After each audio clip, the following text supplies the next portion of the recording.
my God, what's that up in the sky? It's a bird. It's a plane.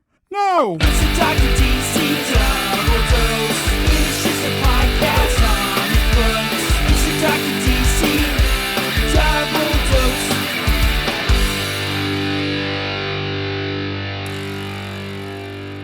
Welcome, residents, to the Dr. DC podcast. My name is producer Richard, and across, next to me is the doctor himself. Hello. I don't know why that I need to specify that. Like, it literally is not effective. I also like that you can't figure it out unless it's in the script. Well, yeah, that's why it's there. It's because I there's nothing up this there. This is the Ron Burgundy. Yeah, exactly. I'm like a goldfish. It's immediately in and out. Yes, each week we talk about the weird and wonderful world of DC. Well, hold on. Fielding questions from listeners like you. Today we are joined by very special guest, author, and how's it going, guys? Jay Gonzo. Thanks for having me. Welcome. Hell yeah. I am so stoked we finally got you on this podcast. I'm glad to just be talking to people who are slightly cooler than I am, and I just mean temperature-wise. Is there somebody else on the room? The temperature-wise was the right move there. And it's funny, too, because it literally snowed 2 days ago. 2 days ago, we got half a foot of snow. Yeah, the most amount of snow we usually ever get. We had a fake out crazy. a couple weeks ago where it rained for a couple of days and got down into the 80s, low 80s. So it looked like fall was upon us, but that's always a psych out this time of year because we hit a couple hundreds, which I don't know what that is in Celsius, but it's 98 today. So I think we're done with hundreds, which means it's God. I didn't know temperatures went to it's that. I think 98 is 36, 37 for you guys. Yeah. Oh God. Literally just burned me alive. Yeah, that's almost extremely inhospitable. I took a photo of the snow. As soon as it happened, I took a photo of the snow and I sent it to Kyle Clark, and immediately he sent me a photo back of his pool in his backyard with the sun beating down. Oh yeah, for sure. I mean, it is. It's still toasty. We don't really. I live in Phoenix, so we don't really get winter. We just kind of get not summer for 6 weeks or so. It's either hot or hotter.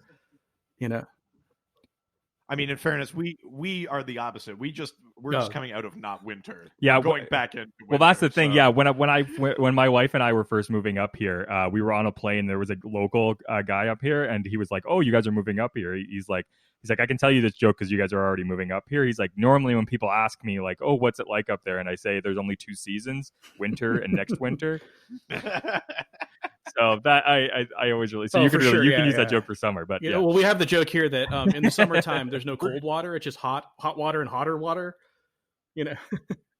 Oh God! Oh yeah, a swimming pool will get to be 95 degrees, Fahrenheit. I mean, it's like bath water. In July in the summertime here, it's a pool isn't even refreshing because it's like hot tub temperature. Oh, even in the middle of the summer here, there is no body of water that you could comfortably go into. You have to just kind of bear whatever No, but that's why we pick hobbies like podcasting, where we just stay inside. Exactly why I'm an artist, not a roofer. That's right. I mean, if we lived anywhere else, we would be outdoor guys all the time. We would be hiking. It's only because we're here. Yeah. It's really sure. not our fault. We're very, very excited that you could come on the show. I mean, Oh, nice. I'm looking at a piece of your art right now. Well, yes, I'm looking at a piece of your art right now. Richard has talked about you since forever, and years ago, Richard got you to do a piece of art that I've got. That was a gift for this podcast. Yeah. A 90s Aquaman. Oh yeah, we went hook hand. One that's hanging up in my house. Yeah, I have a. It's funny. I have a friend of mine who rad. hates Aquaman. It's his nemesis. He just thinks he's a useless character. And so for his Christmas present that same year, I drew Manta the other way. It's basically it's the same exact style as yours, but facing the opposite direction. So you have half a pair essentially. That's awesome. Oh, that's pretty cool. Now you need to murder that guy. Yeah, I was going to say I have to go. I can hook you two up. That's fine. I've seen that Manta. I'll send it to you. I can probably dig it up. Hell yeah, that's fucking so cool, man. We and also, I mean, I don't know. You're our second comic book artist. Ooh, I think so. Yeah, I think so. Yeah. Or no, first artist maybe. First artist. Second comic book writer. I have a bio on the image site and everything. So. Yeah. Oh shit, that's awesome. Amazing. That's very cool.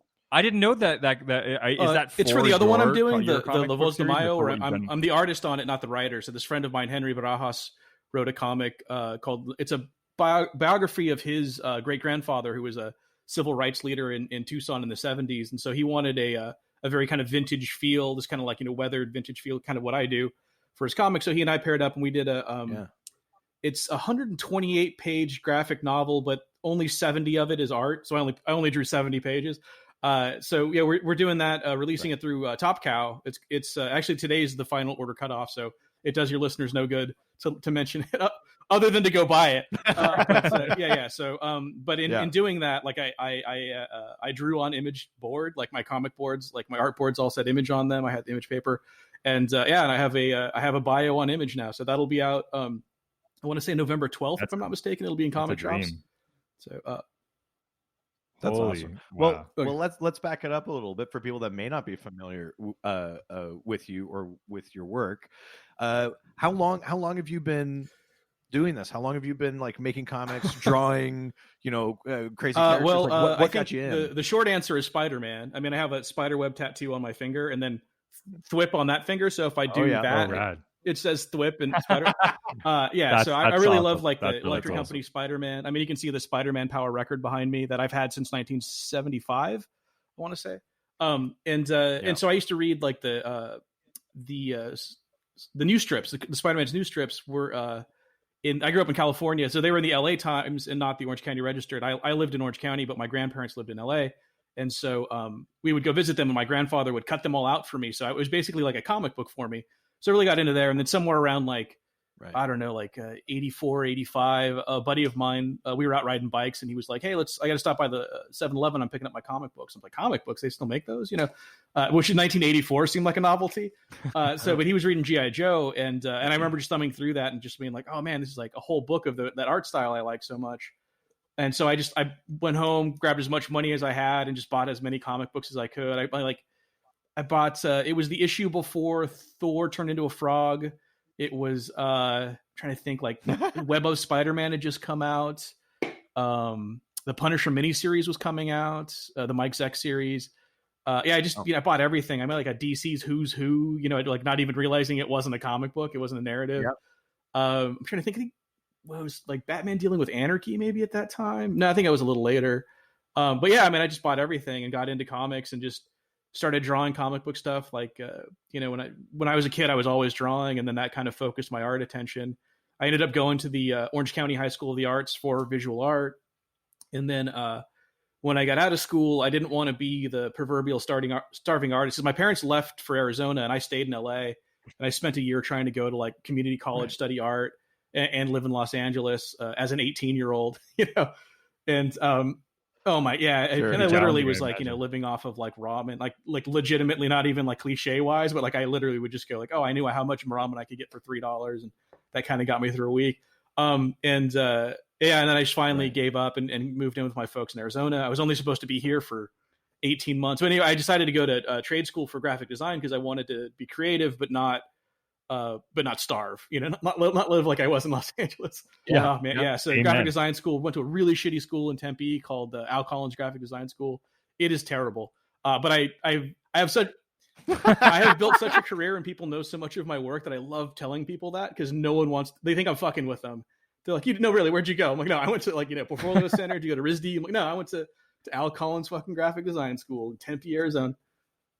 There's a lot of really bad graphic design schools out there. Like, there's a few good ones, but there's way more really bad ones. It's like, hey, in 4 weeks you can learn graphic design. It's just like, no, you could learn how to make a thumbnail in 4 weeks. I gotta hand it to it got really bad. There was a time when the guy who owned it actually was pretty good. He was an actual designer. He had just passed away when I got there, like a year before. So it was still kind of coasting off the volition of his example. And so it was decent when I got there, but at the time I got there, it got sold to like a company that just has those diploma mills, and it was before the government really cracked down on them. So I think I skated out with like the last bit of knowledge. I actually learned how to design before we got on the computers, because the computers were new. It was like 93. So Photoshop 3 was out, which is like the first commercially available version of Photoshop. I learned Aldus Freehand and Aldus PageMaker, which nobody uses anymore. I also, before we even got on the computers, I learned how to do type formulas to send out for type to wax down PMTs. I learned how to use a stat camera. I used how to cut amberlith and like relate. Like, I Wow. can make mechanical art boards, like rapidographs and French curves and stuff.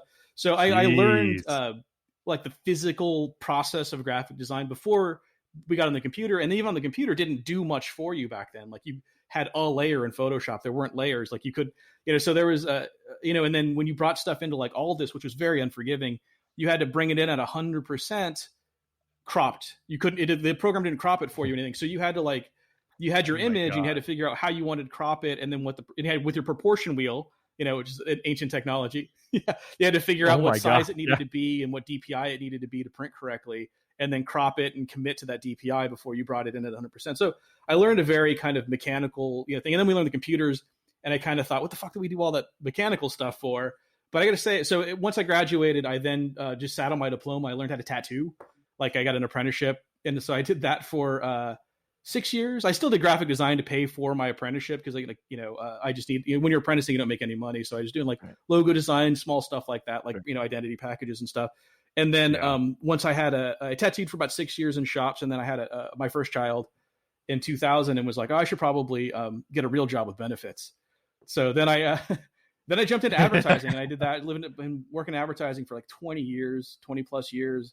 I only recently kind of extracted myself to the point where I just don't deal with agencies anymore. I'll do illustration for them, but I can't do so. Like, I work my way up to like creative director. Like, I had at Don Draper's job, like I had a literal corner office and a secretary and staff and stuff. It was cool. We had some good clients. We had some like the big sports teams. Like, I worked on the pro hockey team here, the Coyotes. I worked on like the Mayo Clinic and Phoenix Children's Hospital, and I got to do some good stuff. But it's just, at a certain level of importance in the ad world, you stop being creative and you just manage creative people and budgets, and that's not something I could do. Yeah, and it's not fun. Yeah, no, I ended up creative at all. In the middle of all of that, I ended up working for Todd McFarlane for 4 years in his as a senior art director. Yeah, exactly. Oh, was that all? Yeah. So how did that come about then? We're sort of talking about starting from somewhere very artistic and then bending more and more of the sort of kind of creature comforts of the professional world.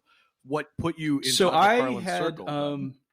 I had always illustrated. Like, I continued to illustrate. I have friends who worked who worked in comics. Like, at around I want to say like 99, 98, a bunch of my friends were like inking for Top Cow or penciling for Avatar, or they were just working at like smaller companies. And I was always on the periphery, and I met some editors and I knew some people.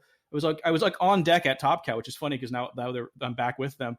But I was like on deck for a project at Top Cow. I was working in advertising and still doing illustration. And in an advertising, there's always there's a lot of call to illustrate, right? And people knew I was what we like to call I was a wrist.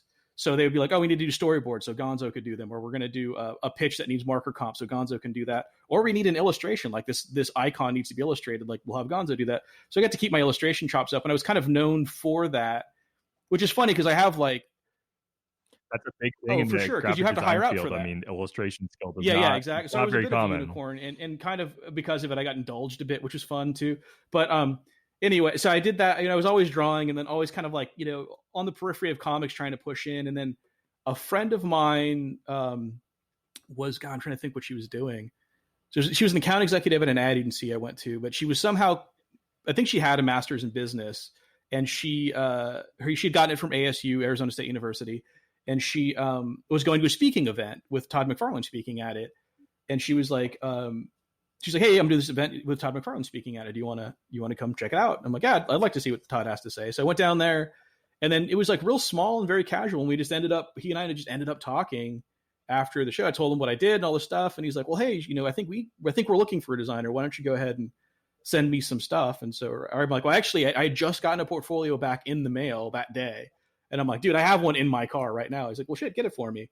And so I went and grabbed it. I went and grabbed That's destiny right there. I dropped it off with him. And then, and it took a bunch of years because he then put me in touch with like his HR girl, and she and I went back and forth. And then unbeknownst to me, she was kind of like running like a screen for him, was kind of like making sure I was up to snuff. We're going to show him stuff. And this took like a year, I want to say.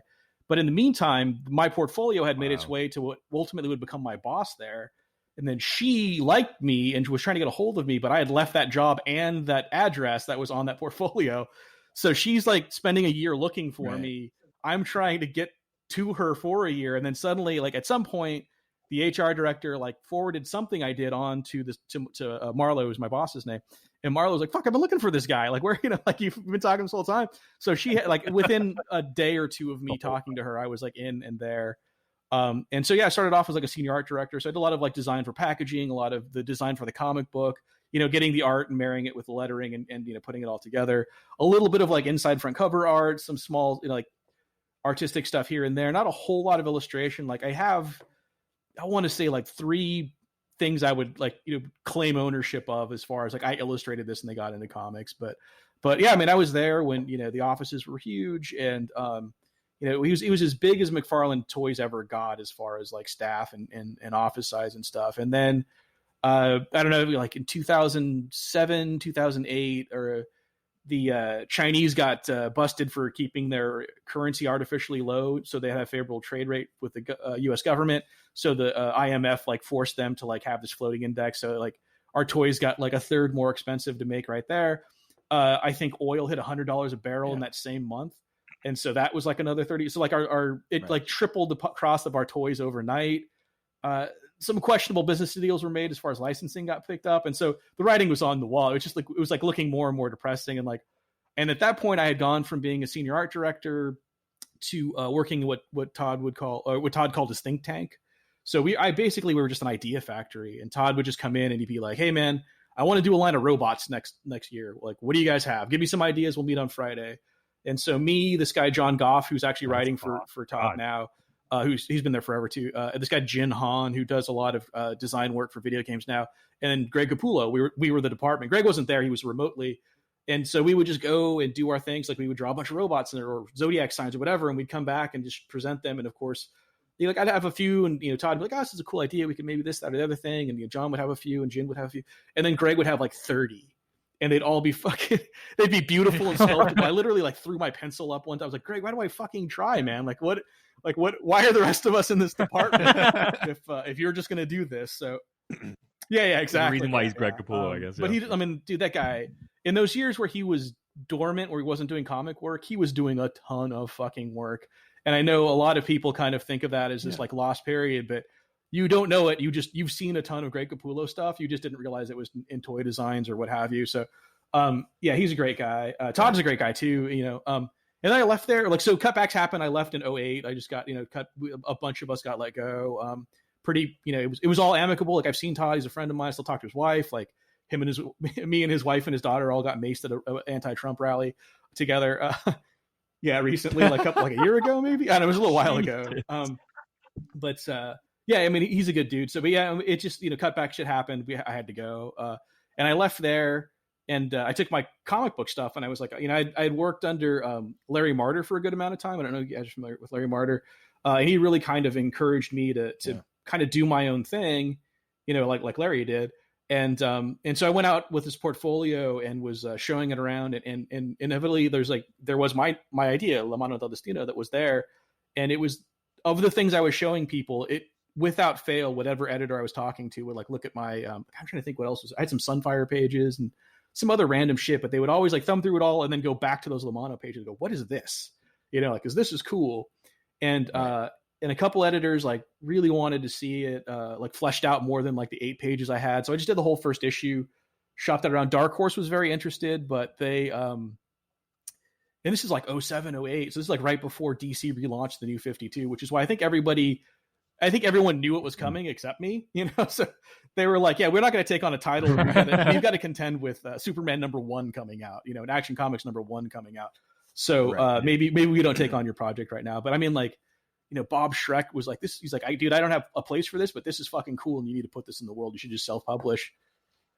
It's so unique, right? I mean, there's not really anything else like that. And that color, the colors in it are so bold. Like, thanks, man. Yeah. I mean, I really like so the impetus for it was, it was an idea. I mean, if, I think I've mentioned this before, so I'll just say it again. It started off as Lucha Spawn. I was going to do it as Luchador Spawn for Todd. And we actually teased it at a Comic-Con. And then I left and I asked him if I could have the idea or if he was going to do something with it. And he's like, nah, just take it, do it. So I filed off the serial numbers, and in becoming mine, it got much different than what it started off as.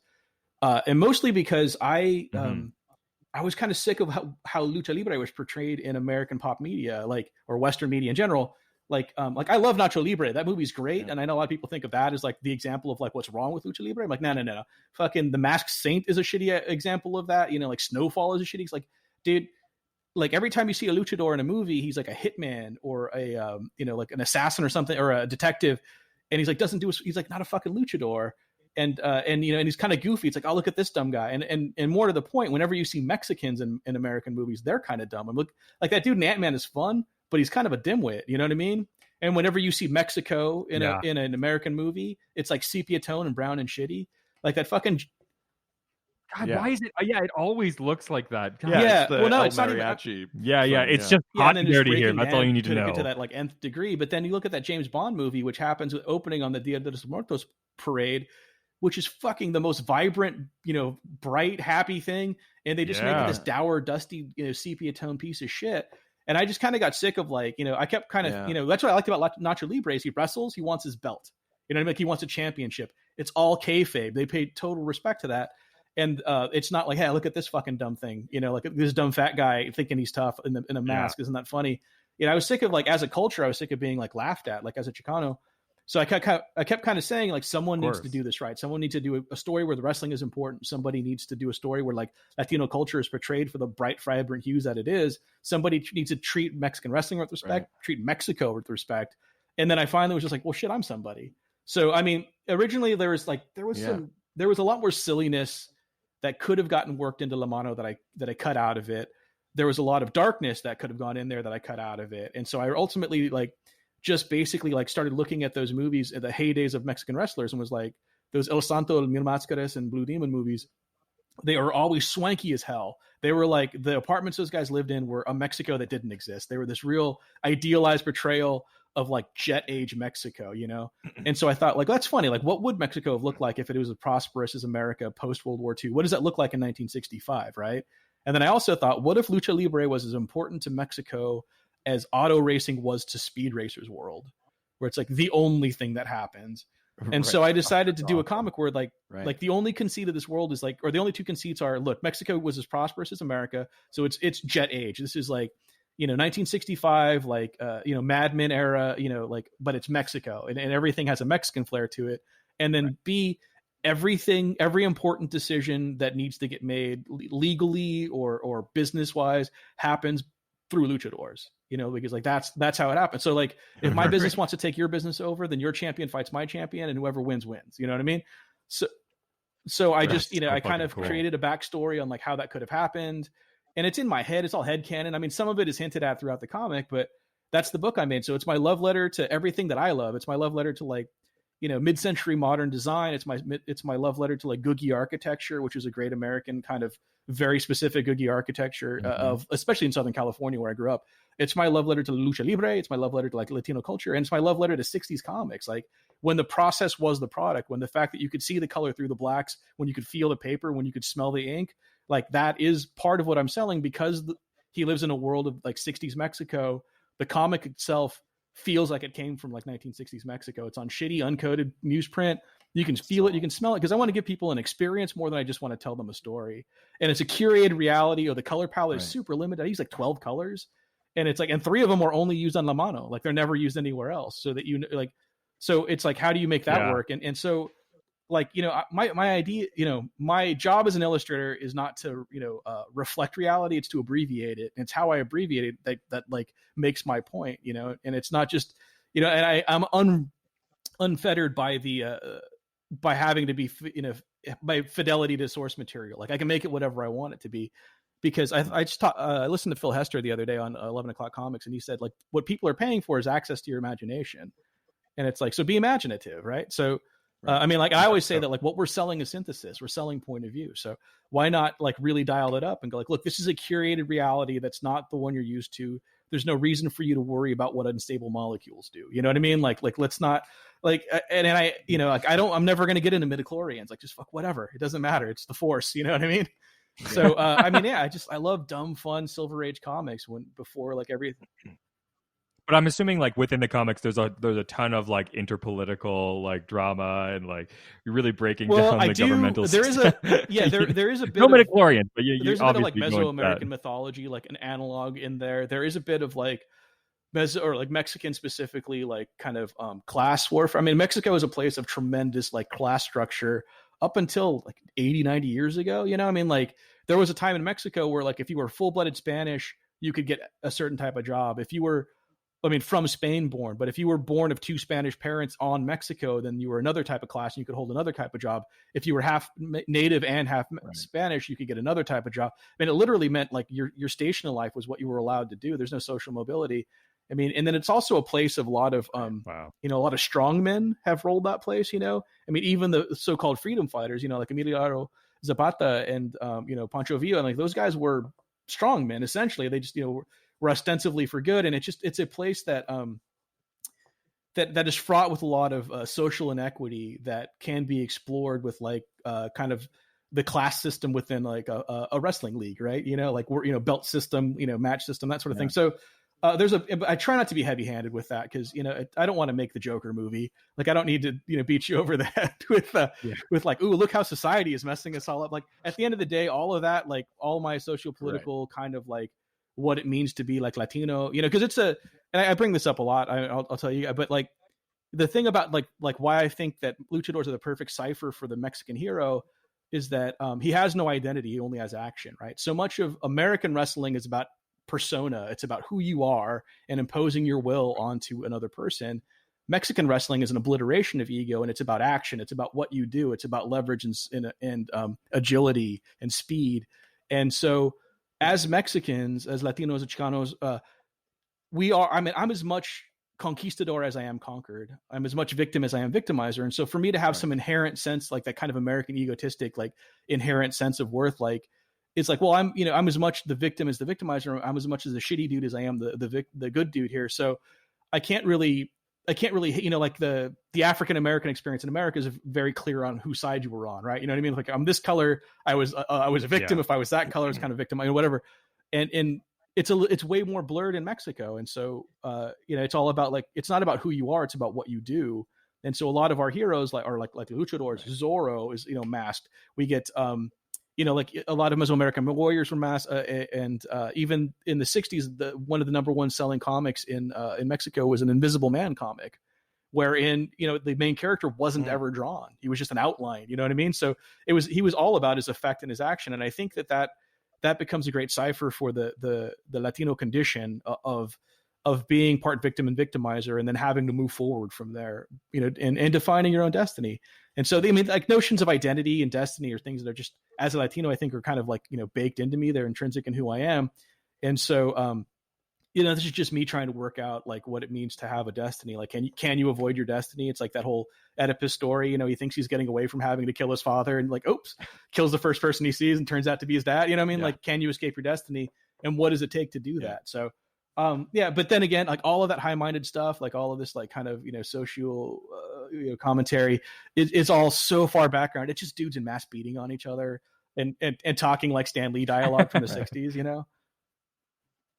But I think that's what's great, because you can expand it to as far as you want. And you can dive as deep as you want into it, but it can also be as simple as it's a fucking cool ass fun comic about luchadors, which is rad. Like, and these are also things that you've clearly had a chance to think about sort of over time and like reach these conclusions over. Yeah, I mean, there's that. I mean, it's been, you know what, like God, close to 10 years now I've been working on it. So, and I'm wrapping. I just sent 6 is going to the printer. So yeah, I mean, it's like this arc is ending, but they're like, I got to bake in what, you know, like the next stuff is going to be about, you know, like this is about him figuring out who he is. The next, now that he's famous, he's a world champion, you know, the next arc is going to be about him contending with who he is, like having to reckon with that. And because of that, I started seeding in kind of metafiction within my own story, wherein they're famous in that world. And so issue 5 has that great little cartoon section where you see the cartoon within his world. Because he's famous there's a cartoon of him. And it kind of recaps events up until that point, but it does it in a very Disney-fied way. So you see, like, rather than like, oh, that guy was trying to break his arm and like ruin his career, it's like, oh, he wasn't very nice. He was kind of mean. You know, it's like this very Disney-fied, like toned down version of like kind of horrendous events. And so you see that, you know, the kind of, it becomes a commentary on the book, but also a commentary on commentaries. You see that there's a curation and a frame around it while you're reading a curated and framed, you know, stories. So, you know, which hopefully not only does that, but then puts a frame around you and says like, oh, well, I'm looking at, you know, like my frame is looking at this frame that has that frame in it. So, again, this is all kind of high-minded stuff, but I want, so like now that it's wrapped up, I'm going to, between this and the next arc, I'm going to do some newspaper strips that are going to be the newspaper strips that exist in his world. So they'll be interpreted to some degree. So it's cool. Like the difference between that version and the actual, the real world comic book version will be the difference between like the Spider-Man newspaper strip and Spider-Man in the actual comic books. And then I'm going to try to do some other things that create some like movies that he made and stuff like that. But then that's the idea that people have about him. So in the next series, it's going to be him having to contend with this notion that people have of him based on this media that has existed within the medium of his world. So it's like if Superman suddenly got to see Man of Steel, like would he be like, oh shit, is that what people think of me?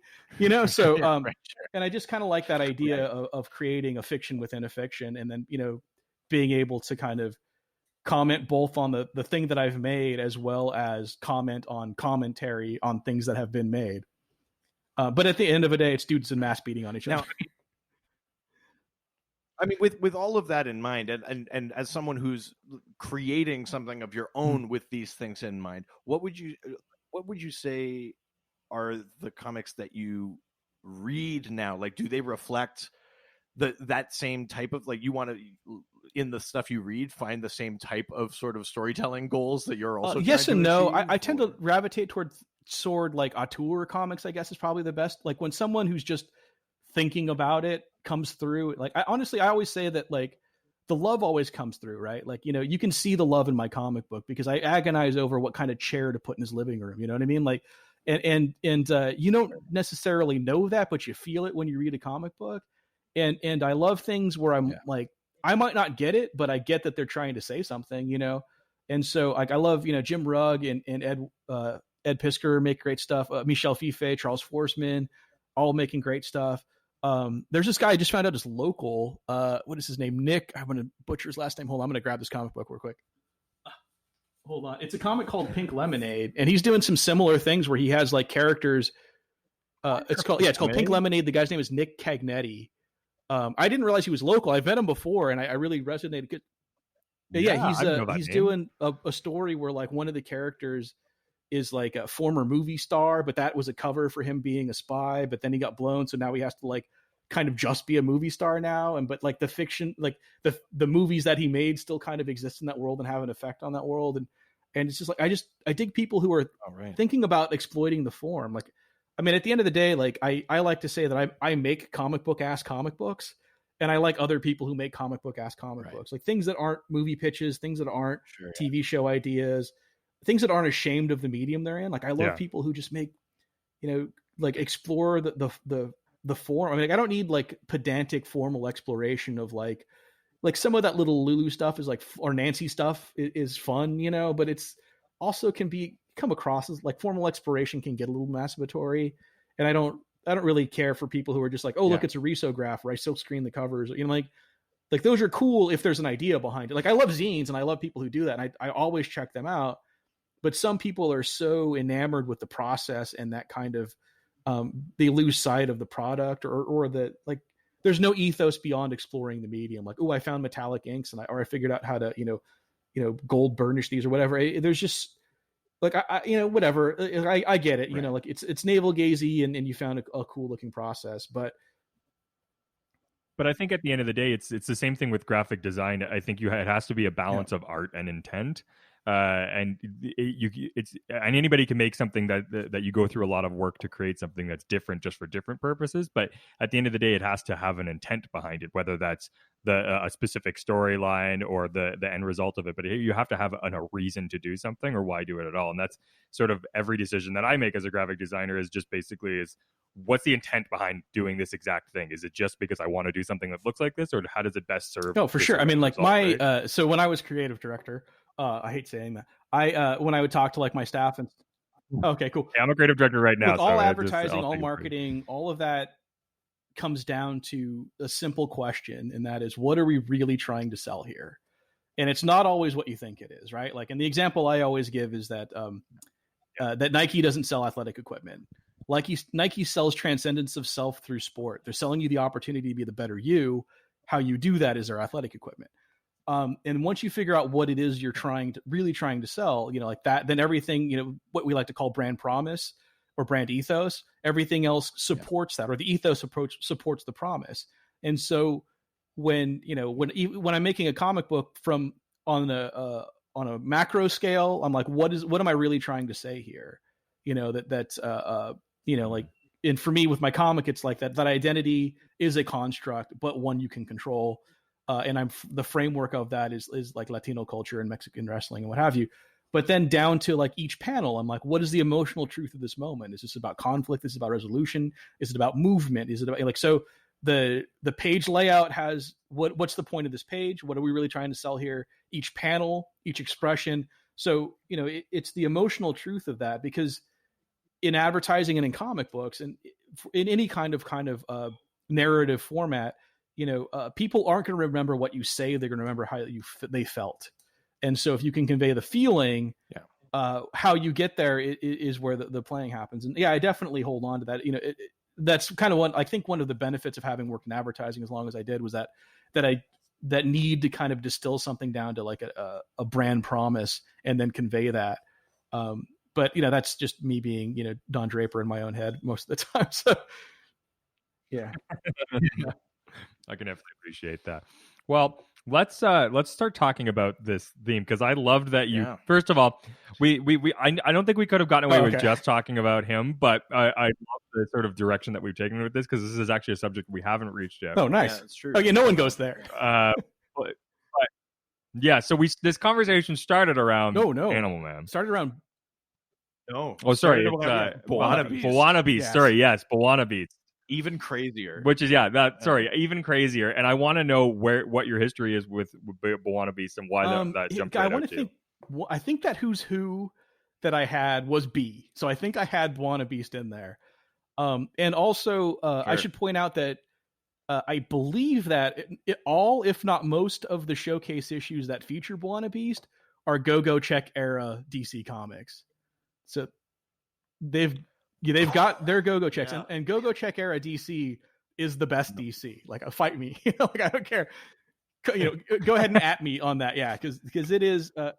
It's when DC was just doing wacky shit, and like I started reading when Marvel really was it's right when Marvel was legitimately kicking their ass, when DC was looking like they might go out of business, and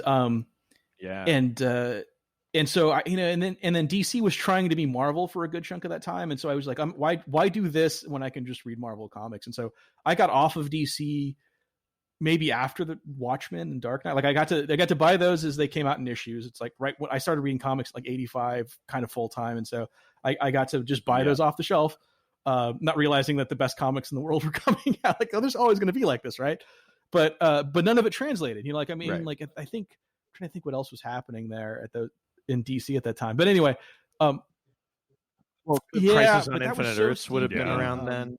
Kind of Legion-esque continuity that it was almost impenetrable. When I was very young, I had a sense of like the separations between like Superboy and Superman with gray hair and then Superman's regular Superman. But I had lost all of that. I'm not a Legion guy, but at some point I just started reading a lot of self-published black and white stuff in the 80s. I was reading like White Wolf comics and stuff like that. And I just loved how kind of like wacky they were, there's a amateur enthusiasm that just makes those things great, So I was digging on that sort of thing. And then, being around comics, I would hear people bring up a lot of joke comic book characters, right? They would mention a lot of characters that that were just jokes, and like, Matter Eater Lad is kind of like or Bouncing Boy. Those are guys. And Bwana Beast kind of just kept coming up, like I would just hear people like, well, it's not fucking Bwana Beast, right? And I was like, what? So I heard it long enough. I'm like, I'm going to dig into and just see what Bwana Beast is about. Yeah. And it is kind of terrible, but it's like Bob Haney writing that, right? Like, and it's just, he doesn't fucking know though. It's the same kind of amateurish, stuff that like Ben Mara intentionally puts into like Omwat. Have you read that? On Omwat, One Man. I gotcha. know But it. it's got a very he also did like Gangster Rap Posse. It's intentionally amateurish, but in a way that still maintains the enthusiasm. And it's just that same thing that it's like a trauma movie or like a bad VHS flick like that, like Blood Diner isn't a good movie, but it's a great movie, and the enthusiasm that Haney has in those showcases are just super problematic, but super fun. It just, Well, yeah, I mean, Buona Beast is referred to as the oh, white dude, god and he of like Kilimanjaro. Dejuba realizes he's his master. It's like, oh well, you're white, obviously, like you rule me, right? So I got to do what you say. Like, super problematic. But yeah, he's just a guy that, and I really liked his appearance in The Brave and the Bold, and I kind of like the way that they trimmed away the problematic elements of him and just kind of made him this. He's like a strange dude, and it was that Brave and the Bold appearance that actually. So as a comic book artist, I end up being on the periphery. I've made, I've cozied up to a few editors and stuff, and for a time I had an avenue for DC, and the guys I get to talk to at big companies, I never have a Batman pitch for them because they've got 900 Batman pitches, and I have a Superman pitch. Honestly, I don't give a fuck about them. Like, I'm not going to do a Batman story. All I'm going to do is screw that up. But you know what I can't do? Screw up Buona Beast, because he's got nowhere to go but up, right? Right. So I've always got dumb, like Batmite stories. Like, I won't do Batman, but I'll do Batmite. I'll do a Mr. Mixelplick story for you.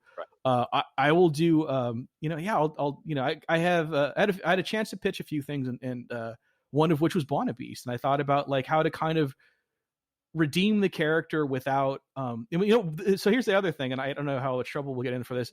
I think the way that they tried to fix him was the exact sentiment of what he was initially. Like, he was this white savior, so we're going to make him a black guy.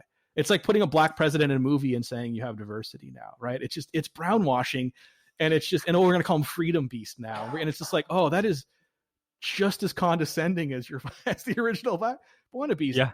Right. That's exactly. terrible in a whole other way. Because you're self-congratulatory. You're patting yourself on the back for having done it. There's a friend of mine, this black comedian, this guy named Anwar Newton. I'm going to steal his bit, so I'm going to quote him on it. But he does a thing where he talks about how we say people of color now. And he's like, people of color? That's just colored people. He's like, you can't 3-card Monty the words around, and I don't get to see the race card. It's a great fucking joke, dude. Anwar Newton, check him out. He does literally the worst show, he used to do literally the worst show ever, that's the name of the show. He also does This Week Sucks Tonight in Phoenix. It also comes to a few cities across the nation. He's a very funny guy. Anyway, but that's my thought with like Freedom Beast is like this, like your little reverse racism is still kind of racism, So. But anyway, I had a pitch to I got to pitch Buona Beast, which was fun, and I really thought that kind of what was it, that kind of focus that he had in The Brave and the Bold, and that kind of like oddness that he has, to me was very Ultimate Warrior, like wrestler.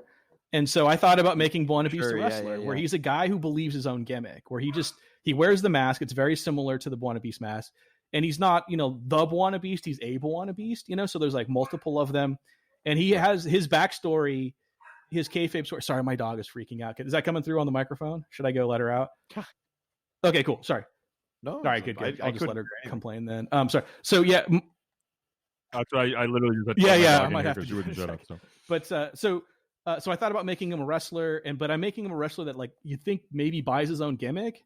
And he's purporting that he has these powers to like meld animals and control animals and stuff, and like, and right.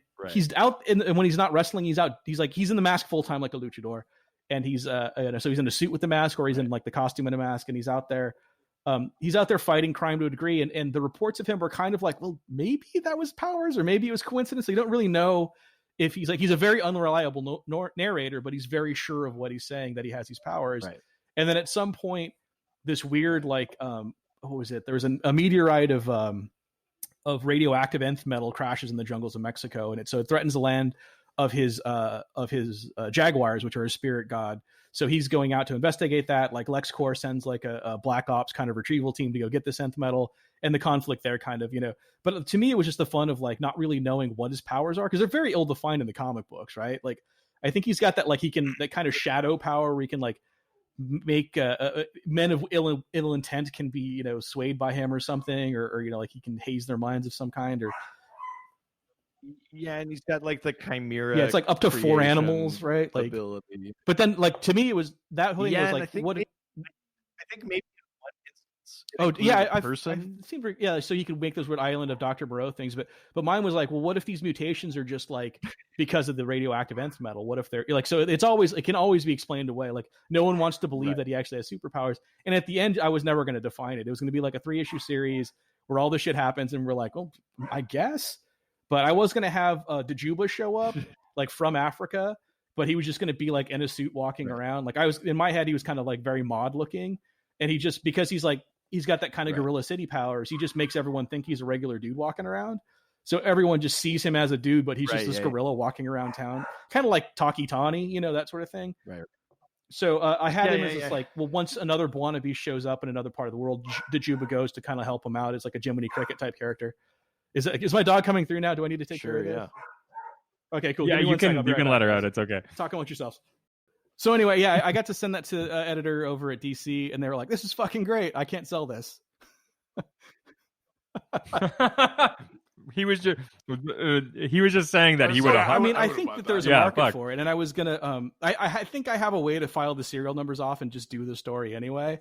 And I have the next kind of project I'm going to do with Lamano between this arc about him and the next art is going to be more of an anthology series called Journey into Victory. And I feel like I'm just going to put it in there. So I'm basically, every time I pitch someone an idea and it doesn't really work, I'm like, I'll just make it work in my universe. But I mean, I get, that's going to be great about having your own, right? You could, that's where all the, I get a lot of glowing rejection letters. People are like, oh, this is so cool, but no, I can't do this. I'm like, I was at Dark Horse for a while. I mean, I was talking to Dark Horse for a while, and they were asking me if I like to pitch some stuff, and I pitched some Star Wars idea. And again, I wanted to redeem a dumb character, so I was like, I want to do a Jar Jar Binks comic that's like a Shaft movie. It's just like blaxploitation, but with Jar Jar, because he's obviously like this racist character, but I want to take it back, and like, reappropriate him into something cool. So yeah, I was going to do again. I think I would. Yeah, they loved it, and then they're like, we can't even. We're not even going to tell Lucas about this. Like we're like, they'll think we're fucking with them. Like they legitimately like, this is fucking. Yeah, I mean, they weren't even going to like forward it up the chain because they just knew it was going to get just like, what are you fucking people doing over there? This goddamn Jar Jar Binks. We want to pretend he doesn't exist. So yeah, I love trying to redeem irredeemable characters. Not that I think Buona Beast is that. That's hilarious. Well, we extrapolated a little bit from Buona Beast specifically to the world of animal powers, and we threw that out for our listeners. We got lots of questions, including one the Buona Beast one about the quote unquote. Nice. My God, maybe we don't call him that anymore. Yeah. One and true. I'm just saying. No. It's in a comic, It's canon. DC canon. Yeah, he doesn't exist in there anymore, right? Like I think the New 52, he was like on one panel when they were talking about JLA members. He appeared in an issue of Justice League International, and they decided not to invite him to the team. Yeah, and then but Dominic Freedom Beast showed up in Midnighter. So there's a version. I feel like he's out there. He has to be being handled better now, right? I think we're in a more kind of. I mean, technically yes, but only in that like he's appeared twice and it hasn't been racist. It's not like they're handling him at all, really. Sorry, my dog is. Yeah, it's like when Trump goes on camera and doesn't say something completely terrible. It's not that he's doing well. Yeah. It's just that he's for once he not doing push us to the brink of war. So we like. Well, you guess you didn't even have to worry about that. Exactly. I forgot about that. I know. I don't know. We're kind of a little concerned. Yeah. It's like when your neighbor's house is on fire. You're a little worried it might kind of blow over. You just need the All right. Well, let's jump into the questions then, because we got a bunch of really good ones. Yeah, let's do it. So we're going over to Facebook. Go to the face in the book. Going to the Facebook. That's right. And the first question comes from We've Only Just done, Very nice. Who asks, is Buddy Baker on Swamp Thing's level as far as being avatars for their own kingdoms? Is there a ranking? Yeah. So Buddy Baker, aka Animal Man, which in Grant Morrison's Animal Man series, Buona Beast actually shows up quite a bit. There's a whole big arc about him stopping being Buona Beast and introducing Freedom Beast and all that kind of stuff. Yeah, don't they like experiment on Dajuba Buddy or something? Baker, like, isn't he being like vivisected or of some kind? There's something kind of shady like that in there. So Swamp Thing we know is the avatar of the green. He is like the chosen warrior for plant life. One of these is the avatar of the white. Buddy Baker is the avatar of the red, which is animal life. Isn't Buddy's daughter know more how- powerful than him though? Well, this is where it gets interesting. Buddy's technically just a caretaker for the powers she's meant to inherit. Mhm. She's just not quite mature enough or old enough to do it yet. And there's a whole thing, especially in the New 52 through Jeff Lemire's run on Animal Man, about the red sort of gradually, like the Parliament of Limbs, gradually unlocking more powers for him. They're like, okay, I guess you could use this. So he's gonna get super powerful just in time for his daughter to take over. Well, yeah, right. Yeah. My sort of interpretation of that is because they seem to always have more to give him, and because Swamp Thing largely kind of does his own thing in defiance of his parliament. I'd say Swamp Thing's probably more. Yeah, powerful. it's for me. It's the genie versus. Hold on, my dog's freaking out. Hey, sorry. That's what I let her out for, is to make a ton of noise. Hey, sorry. To me, it's like the genie versus Bewitched, Samantha Bewitched thing. You know, like I was like, people always like Samantha better, and I'm like, no, Jeannie's more powerful, because like Samantha's always trying to like please her husband and try to keep everything tamped down for him, and Jeannie just says yes and then does whatever the fuck she wants, which is like, you know, even though she's more scantily clad, like she's definitely more independent. So yeah, I like that. I would see myself more as a Samantha anyway. I know you do. Now, she's so uptight. She's so ashamed of who she is as a witch because of her. She allowed her husband to foist his shame onto her being a witch, whereas Jeannie is a genie, loud and proud. Yeah, that's Yeah, Jeannie just does what she wants, and is agreeable. She agrees to not do the thing, and then just does the thing anyway. So I think that I like that. I think that Buddy is Samantha, and that Swamp Thing is Jeannie. Yeah, I mean, to be, you know, Swamp Thing. Swamp Thing's really a Miranda, though. Swamp Thing is like so ultimately powerful. I mean, Buddy, it's like they even in that they sort of retconned that his origin too. That it was like, no, the red was like, we don't even think you can understand where your powers come from, so we made you think it was aliens. They trust him so little, like they give him so little like autonomy or so little agency that like I can't imagine he's more powerful than Swamp Thing. Right on. No, for sure. All right, let's go leave Facebook and heading out over to Twitter. Twitter. Yeah. First question comes from TCS Podcast, who asks, are there any people with a were-animal power set, preferably with some form of control over the change? Right, people that sort of partially transform. Is into an animal. what's the Legion? What's that werewolf Legion guy? Yeah, is he a werewolf? Timberwolf? Right? Doesn't he change back and forth? Or versions of him have? Well, he's not technically a werewolf like in the classical monster sense, but yeah, I mean there's some previous versions of him, he just was like, he could track, he like could sniff, and he was sort of strong and stuff. And then other versions, like visually, he does change. He'll get like fangs. I thought I saw something where he like wolfs out a bit more, like he goes kind of Wolverine primal for a half minute. Yeah, I that's actually a very good example of that. Yeah, Timberwolf, member of the Legion of Superheroes from like the 31st. I should mention, and not to get off completely off your area of expertise, but I do have a man wolf pitch in me as well for Marvel, should they ever want to do it. Oh, shit. I'll send you when I actually actually just have the outline and some sketches, but that's but I'll send you what I have when I gather it together. I'm actually now when I finish my comic up, I'm gathering a bunch of other pitches and sending them out to people, so I'll send it to you. Fuck yeah, that's awesome. Yeah. I assume. I mean, I say for basically a fact, there must be werewolves in DC. They don't necessarily come up a lot, but between comic books like with Frankenstein or like with Andrew Bennett, like I, Vampire and stuff, like there's enough in that sort of world of sort of classic monsters. There must be werewolves. Yeah, I think that somewhere. whenever the Frankenstein stuff, haven't they always been kind of like Cobra Troopers or Stormtroopers? Like they're just there to get mowed down. Like they don't have a whole lot of autonomy. Like they just. There is a Frankenstein. There's like Frankenstein and the Agents of Shade sort of take on the paranormal a little bit. He's a pretty he gets mowed down, but because he's all undead. I'm he just just saying, gets every time replacement I parts, think and about then- werewolves and stuff, there's always a bunch of them, and they always kind of they're there to show that your hero can take on a supernatural threat, right? Can just like Van Helsing can like kill a bunch Yeah. of them to show that he's not to be fucked with. Whereas vampires always get a little more personality than that, like there might be one or two that get taken out, but yeah, they seem very That's true. depersonalized in a weird way. Yeah. I mean, the sort of like, does their power operate like a were animal thing? Yeah, I'd say Timberwolf is a big one, definitely. I mean, you could maybe make the argument for Beast Boy. Now he's deciding what animal that is, but it's not like the were thing. Neither of those are like where. Let me ask you they this, can't control Doctor. Hold on a where second. It's like, So, does the were part of that Sure. denote a lack of control of it?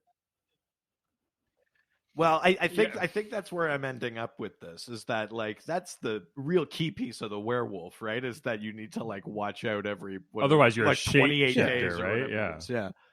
Otherwise, you're. I just think a I'd agree with shapeshifter that. or something, or like an animatrix or whatever they call them in Harry Potter, right? Yeah, well, and don't forget what True Blood taught us about were panthers as well. So, How could I forget? but yeah, the were part, I think that kind of negates the lack of that really pushed forward the lack of control. I mean, that's negates any. Yeah, it's an sort of affliction at that power. point, not a power. Yeah, exactly. I mean, there are definitely werewolves somewhere in DC. Are they prominent? Not really. And are there people that have like, I could turn into a specific animal, but I can't control it?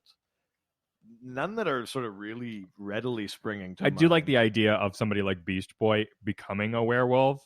So that's like he can control himself constantly, Right. except for this one part where But he can- might be like a nice owl, and then the full moon comes out and he turns into a where wolf. or So he he's turns like a into a wolf. wolf Wasn't, owl. Yeah, Didn't that lady on Space 1999? Didn't she have some lack of control of her animal ability? Like there was some part of that she couldn't control, right? Like it didn't last too long or something like that, or because I remember her being a bird and in a cage and being worried she was going to change back in the cage. But God, Space 1999 was what 40 years ago, something like that. Yeah, I'm showing my age. I don't know. Yeah, I think you're right. I think the where implies the lack of control. I'm not sure that I can think of like a good prominent example of that. But are there people that turn into just maybe a specific animal or partially animalify themselves? Yes, obviously, definitely. Even Animal Man has some sort of like transmogrification abilities that get unlocked by the red when he's like, please, I need more powers. And they go, all right, be All responsible. right, we're going to give you the keys. Don't crash I mean, the I car. can think of some moments where you try to do it a little bit. It's exactly like that. Yeah. We'll skip right over that. All right, let's go to the next question, which comes from our favorite spacey, sexy texter, Cosmic DM. You're doing the Mandarin voice again. Cosmic DM's not a terrorist. Cosmic DM asks, what's your favorite Animal Man origin story? Right. So the two big ones are the original from his original appearance in Strange Adventures, where aliens crash and the radiation from their ship gives them the ability to channel animal powers. And then the sort of modern one where he gets chosen basically by the Red in a sort of connection to Swamp Thing's world.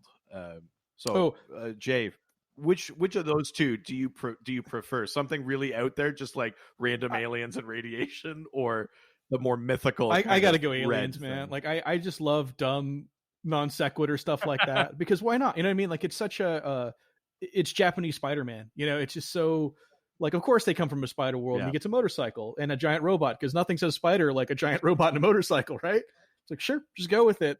Yeah. The less sense comics make, kind of the better. And as much as I love the mythos that goes with that kind of pantheon of realms that have dominion over, like some dominion over ours and avatars in our world, like it does bump up against midichlorians in my head sometimes. So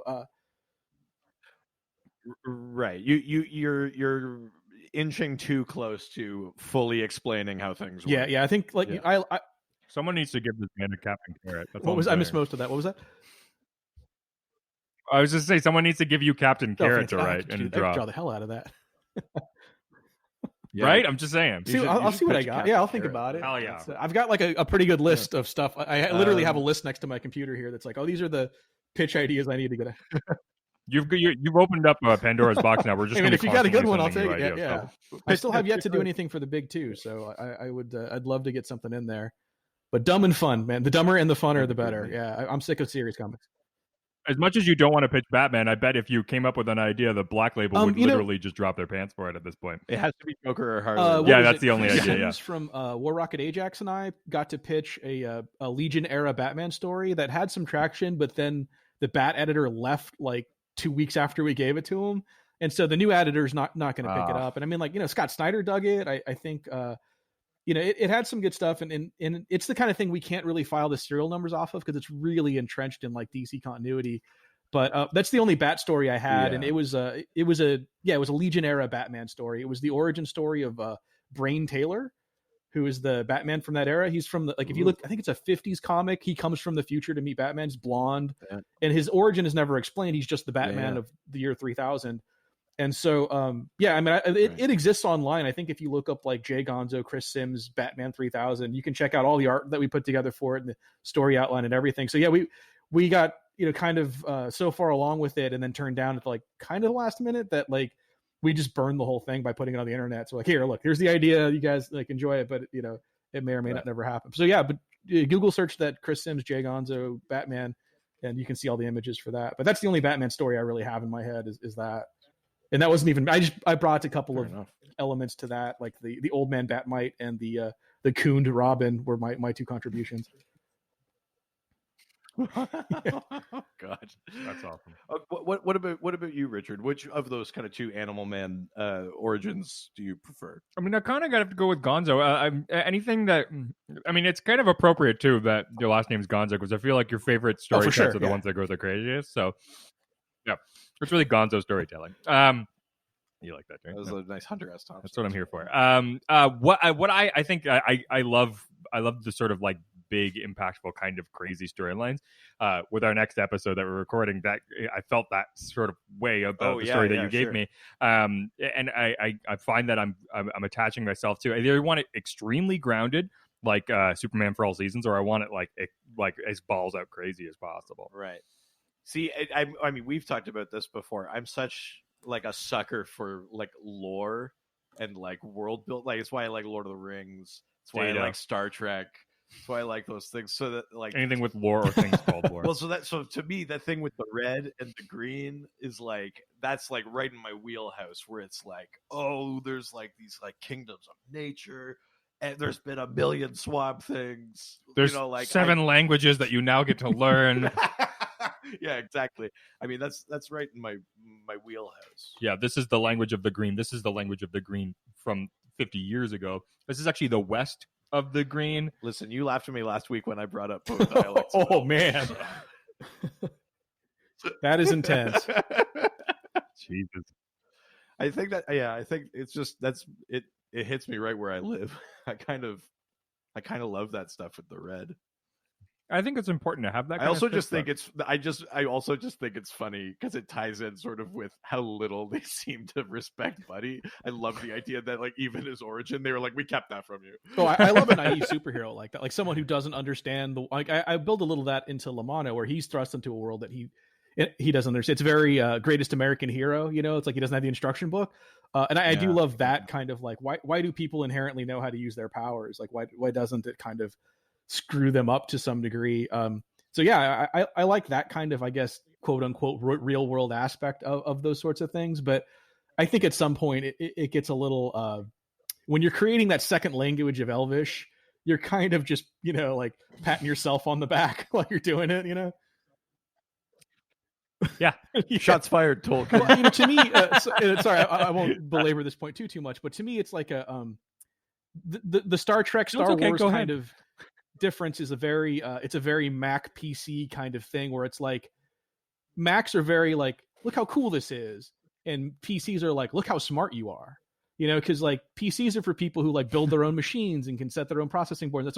And so it's very like it indulges two very different things, and I feel like Star Trek rewards smart people for being smart and following it, and the same with like Lord of the Rings. It's like that's like letting the viewer feel smart for figuring it all out, and then Star Wars is just like, look how dumb and fun this is and how cool everything looks, and like this guy in the background that never says anything gets a name and an action figure, and you get to fill it all in with having fun with it.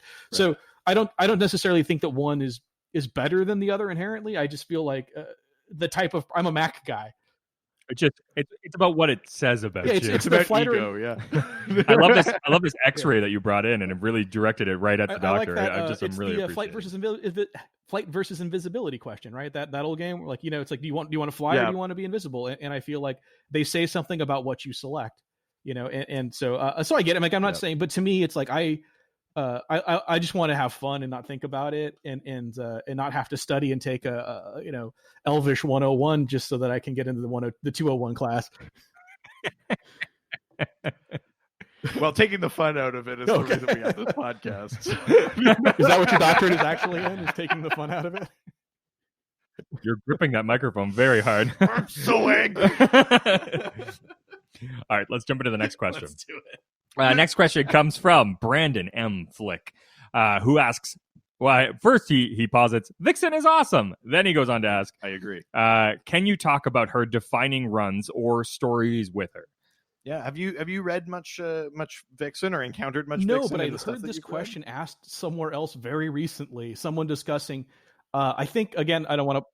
Yeah, I think it was because War Rocket Ajax does their every character ever, or a panel president where they rank characters best to worst, and I think they got Vixen, and I think they discussed that there kind of was no defining Vixen run, that she has moments, but and they did mention a couple things that made me want to kind of get into that, because I do remember as kind of being a nothing character. I think that she's kind of a female character. I think initially she had been a female character to have a woman on the team. Again, it's that kind of stunt casting where it's like, oh, we got a woman on the team, and she kind of doesn't do anything because she's a woman, or, you know, like it factors zero into who she is or what she's about. She's just like, she wasn't there to be, you know, fridged or anything, but she also didn't bring any different point of view. And they were kind of struggling to come up with whether or not she had a definitive run, but I think they pointed out some better stuff that sounded interesting enough that I was maybe going to check it out. But this is all a way of me saying that I have no fucking idea. There's a Vixen mini series that's called like Return of the Lion or something like that. That's pretty interesting. But if I was going to think of like a Vixen run that stands out in my head, it's actually like a sort of character arc for her that was in the pages of Justice League of America, where her powers start going haywire, where instead of, so Vixen's powers is she has this magical Tantu totem, which has since been retconned to connect to the red. So, but she can basically channel the abilities of any animal. So she could get like the spider sense of a spider, or flight of a whatever, or mass of an elephant, or whatever she needs with this totem. But in this run on Justice League of America, she stops being connected to animals, and she starts basically inadvertently draining powers from her teammates. And so it kind of makes her a liability on the team. She doesn't know if she's going to like drain someone of their powers when they need it, or like it's not even in her control. And she basically learns ultimately that like the god that made the totem, whose name is Anasi, it's like a spider god, basically, had started messing with her totem because it thought like, oh, these powers are better than animals. She's gonna be much cooler than yeah. But it was one of these things where it was like we weren't sure what was happening, and the resolution isn't great to me. It was kind of just like, oh, and then the god was like, oh, fine, you can have your normal powers back, here you go, and then it just all reverted back. But that bit where you didn't know what was happening, and she was kind of a liability to the team, and she hadn't necessarily told anyone yet, and like it was kind of a neat sort of character moment for her. That's the closest I can think of to like a Vixen story that really stands out in my head. Vixen featured in other comics, like Action Comics and Grant Morrison's Animal Man and all sorts of other places. She's a cool character. There's a lot. I would actually say like you should watch the animated Justice League cartoon. There's a lot of Vixen in there. She's pretty dope. Nice. Yeah, I think that might be what I know her most from. And she's a version of Vixen on Legends. I've seen zero of those. I cannot get my head around them. I'm sorry. But yeah, I mean, I don't know that there has yet been a Vixen story that's like as iconic as, you know, like the Hard Traveling Heroes was for Green Arrow, or as you know, Neil Adams' Batman was for that character, or things like that. I don't know that she's been given enough opportunity to have stories yet for there to be a run that really. Yeah, she's like good that way. enhancement talent, but not really a headliner yet, right? Yeah, I mean, they give her a bit more of a leadership role in Steve Orlando's Justice League of America run, which is cool. But again, it's just like we just need more Vixen. We just need more people to write her. She's got cool powers. She's an amazing character who's like an entrepreneur, a businesswoman, a professional model who like escaped like basically like a war zone and completely. She's got a good built look herself. too. Like as I recall, Like- she's got like short hair, right? Isn't she kind of? Yeah, I always like a short-haired super heroine. Hold on, what does she look like these days? And I still she hasn't changed too much since. I mean, she changed a bit from her initial appearance, which was very sort of like feral looking, but her modern appearance is relatively unchanged. But you know, she's a great fighter. There's a lot going for her. I don't know why hasn't gotten sort of as much play as like a Black Canary or. Like Do you think that? You know, because her powers are kind of primal, right? Like they're animalistic, and I mean, obviously in nature. Do you think that it's hard to navigate the kind of social climate by making a feral woman? Do you think that that's like a landmine waiting to go off on someone, that they're kind of like, It is if you're a white guy right? writing it. You know, this is the thing. Any of these things work just fine if you put the right. We do have a sorry. Need like we do have a tradition of that kind of like jungle woman. You know what I mean? That kind of like like that attraction to Black women because of their kind of ferocity. And so I feel like maybe they don't want to lean too hard into that because it might blow up in their face.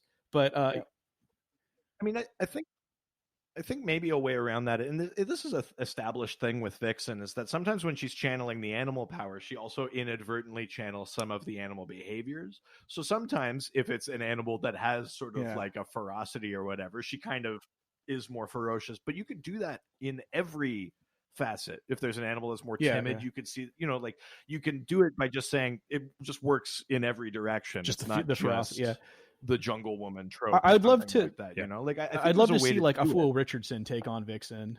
Like I feel like that could work really well. Like she's got a real handle on that kind of like African mythology too. So which I think that spider god is the the one you're talking about, Aeneas or something like that. Yeah, I think that's an African.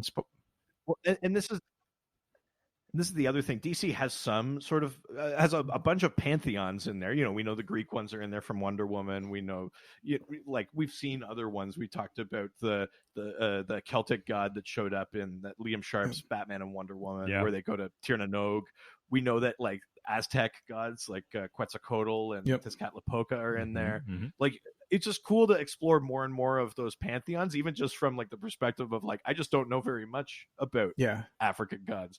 Let's get someone to write a Vixen book so that we could get more of that spider god and like who are the other ones sort of like in there. I just want that, you know. Yeah, there's a Crash Course mythology that deals with African gods that she's mentioned, that spider god is mentioned in. And I don't know if you ever check those out, the Crash Courses. They're like little 5-minute videos, and they have a whole one on mythology. Ooh.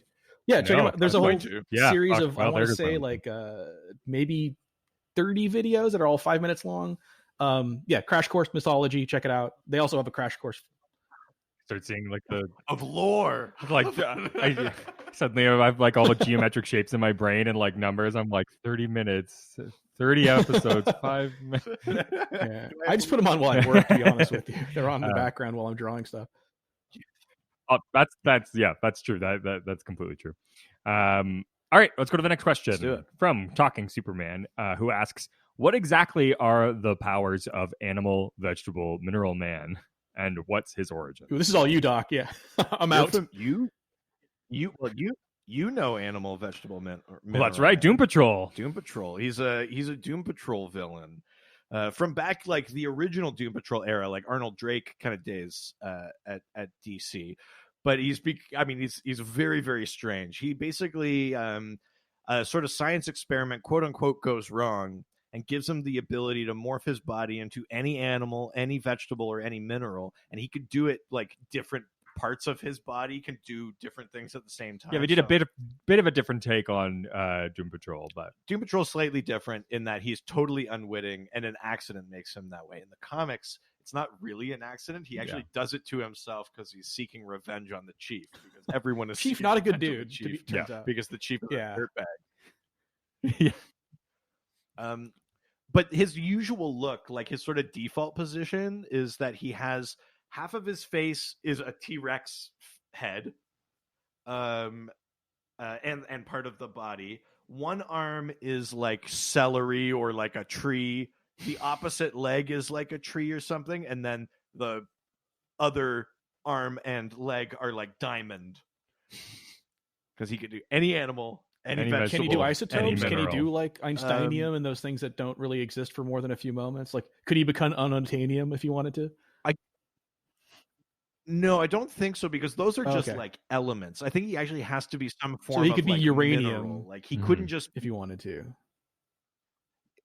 Or like I think it's got to be like, you know, like diamond is like a very specific crystallized form of carbon. I think he's sort of restricted to what we would consider minerals because there you convenience.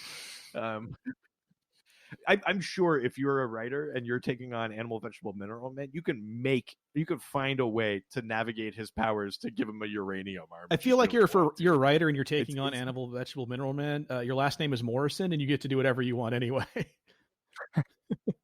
Well, yeah, exactly. Yeah.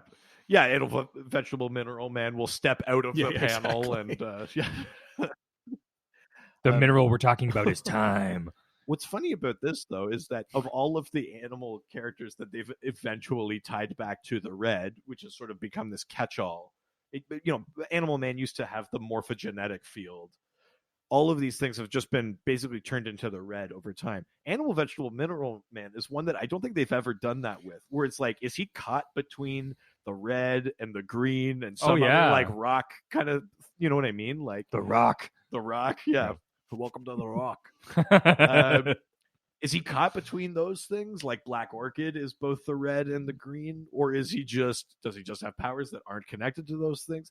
That he's somehow one character, I think, because he's so weird, that's escaped like the midichlorianing of those animal powers. Is like no one's bothered to go back and tell us how his experiment gave him this particular power, or why it happened, or how he has control of it, or any of that. So yeah, exactly. All right, let's do it.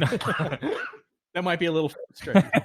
We usually I should just pitch this to DC in general, but now we actually can just go directly to the source. Yeah, add to your pitch list. Right, Animal, Vegetable, Mineral. Right under. I don't even know who my. That's rad. That's fucking awesome. All right, let's go to the next question from our old friend Dave Rossi. Dave. Dash, I'll turn off the podcast. Dave asks, does Crimson Fox have ties to the Red or animal abilities? Yeah. I only know Silver Foxes. Daddy. Silver Fox is my kryptonite. Crimson Fox is... Sounds like a good 80s hair metal band. It does, yeah. I think it's like Brittany Fox. Maybe that's what I'm thinking of. Yeah. Crimson Fox is a French superhero. Crimson Fox. There were actually two. They What's were the sisters. how did you say Crimson Fox? Well, a fox is a renard. So is it crimson? Is I don't know the word for. Isn't it rouge? But it's like red, right? Well, that's red. Red, yeah. Are you? Yeah, God, idiot. What I'm saying is, I don't have the nuance in French. I could call her Red Fox. That's a very different person. Yeah, I like that. Oh man. But her powers are like pheromone based. Oh, she has pheromones she can release and things like that. Release. I made that sound grosser than I think they ever intended. But let's say ejaculate. Is it? Does she spew? Are they like controlling powers? Like I only know kind. her by look. I don't really know what she does. But does it like mind control, or does it do various things, or? I think it's various things, but I think, I would say, as far as I know, and from the stories I've read, she doesn't really have like animal. I mean, I guess you can consider pheromones an animal ability, but it's not like, I don't think she's like channeling a particular. It's not like she's saying like, oh, this insect has a pheromone, Gotcha. I'll use it. Like she's not doing something like that. So I don't know that I would actually call it an animal ability, other than the idea that pheromones are in general. But humans an have animal pheromones ability. as well, right? So couldn't it just be an accentuated? Yeah. Well, but that's what I mean. Is it just because she has the name Fox? Is that Yeah. what we're doing? Well, you know, it is By pretty that rationale, suggestive. Samantha Fox should be in league with the Red then too, right? Oh, Yeah, I mean, again, this is the thing. You know, you go one of two ways. I do love like the lore. I like learning like. Plus, it's just nice shorthand where it's like animal powers. They must be somehow connected to this. I don't need to know 100%. Like, what are you, the second in line avatar? Or what? I don't need to know that, but like, it is kind of nice shorthand to say animal powers maybe generally come from this place. But then there are moments where it's like, where are we drawing the line? Like, if you could do like this amount, are you channeling the red, or do you just have like a connection to this animal or something like that? Like, I don't know where Crimson Fox officially sits. I'm tempted to say she's not part of the red, but that's maybe just me being gatekeepy. As is your prerogative. yeah, Dave. Yeah, That's awesome. All right. we only want real animal avatars. That's right. All right, let's leave Twitter and head on over to email. Check the email. Hope it's from a female. I'm laughing because I forgot about this email Oh, address. yes. This question comes from Humpty Well, we should just say first, we put a form up on our website where people can submit when you tell them questions. this, that means that they can. I'm telling Jay so Oh, he okay. understands. I know, but We put a form up, but it doesn't like sift out whether or not your email is real. So people have started sending us fake names and very fake email addresses first when of they all, send their questions. we don't know if this is fake or not. We know if we do. Okay, All right, Jake, let's Jake can listen. be the Yeah. judge of this. Okay, so there, the name is Humpty Dumpty. No. It's Humpy Dumpy. Oh, Humpy Dumpy. Sorry, it's Humpy Dumpy. But the email is now. Now I'm worried about saying this because I don't want to give this person's email out. But Well, just give it out. Okay. They knew what they signed up for. Their email is I fucked an egg at mothergoose.watched. I think that might be fake. Now, I'm really sorry, Humpy Dumpy, for giving out your personal information. We get a screen cap of their like the driver's license. Like, my name is Humpy Dumpy. Mother Goose Watch is a very famous left-wing political Do you think website. that Humpy Dumpy can't get certified on Twitter because his avatar is just an egg?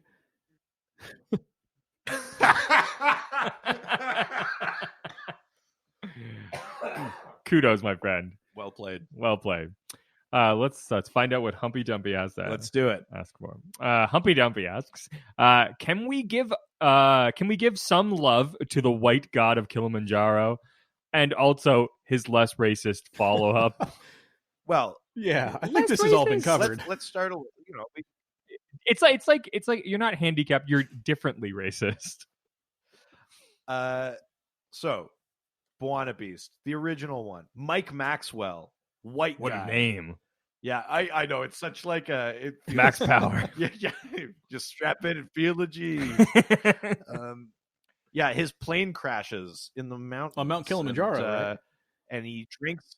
Yeah, and he drinks some of like the spring water, and then a gorilla shows him this cave and shows Fucking him this. DC and gorillas. It shows him this helmet, and he goes, "Oh, great!" And he puts the helmet on, and he gains the power of Buona Beast, which is partially animal control and animal communication, but it's the big one is making chimera. He can put any couple of animals together, and the best features of each of them come through, and then he can control that like monster. And for whatever his Yeah, he's got an purposes army are. of abominations at his control to protect the jungles of Africa because he hangs out in Do you- Africa. Like he fights like poachers and stuff. Yeah. Yeah. Now, from the ones that you read or the stories that you encountered, do you have like an image or like a memory of like a favorite chimera or a favorite sort of That's the like, thing I that he can't made? really know. I don't, to be honest with you. Like I remember him punching a lot of people. I don't remember him sending a lot of animals to people. There's one where I think he like merges like a wildebeest and like a scorpion or like some sort of crazy crap. So it's this giant animal with like a stinger. some stuff like that. In the Brave and the Bold cartoon, I feel like he makes a couple of like chimera, and it really like grosses out other people. Like he uses his power in front of superheroes, and yeah, like, because there's that Jesus. weird kind of that thing, that gag they do where they come together off screen, right? Like you don't like, it's just you just see heroes reacting to them. It's like the Mighty Man and Yuck thing, like where Yuck takes his helmet off and all you see is the back of his head, and you just the reaction sells it as opposed to trying to yeah. So I appreciate that part of it from the cartoon anyway. But yeah, I just remember him punching a lot of people. I don't remember any of the chimeras. Well, I think another like maybe slightly less talked about bit of his power is that when he takes the elixir, which is basically the Kilimanjaro spring water, and he wears the magic helmet, it also slightly, not in a way that's like maybe demonstrable, it slightly increases his mass. Oh, that's right. Yeah. He goes from 6 feet tall to like 6'6". It's not like the Hulk or something. He just like enough to make him slightly uncomfortable on taller. airplanes. That's really funny. Yeah, enough that his pants don't fit. Like he can't shower in a hotel comfortably, which is why he doesn't wear them. Yeah. There's the less let's talk about it. You mentioned it up top that maybe the less racist follow-up is not as less racist as people might want. Well, yeah, I think as a minority, I mean, I hate to start a sentence that way. I'm a little sensitive to the fixes of ethnicity, of ethnic problems, right? Like showing diversity. There's a lot of stunt casting. There's a lot of oh look, Morgan Freeman's president, so this movie isn't racist, but like Adam Carolla did a great bit where he's just like, in 5 years, just every president in a movie is just going to be like an Inuit, just because we've gone that far. like look how progressive we are. It's just a female Inuit for American president. But yeah, there's something. It's virtue signaling, right? I mean, it is kind of what I like to call woke flexing. It's like, oh look at how inclusive I'm being, yet.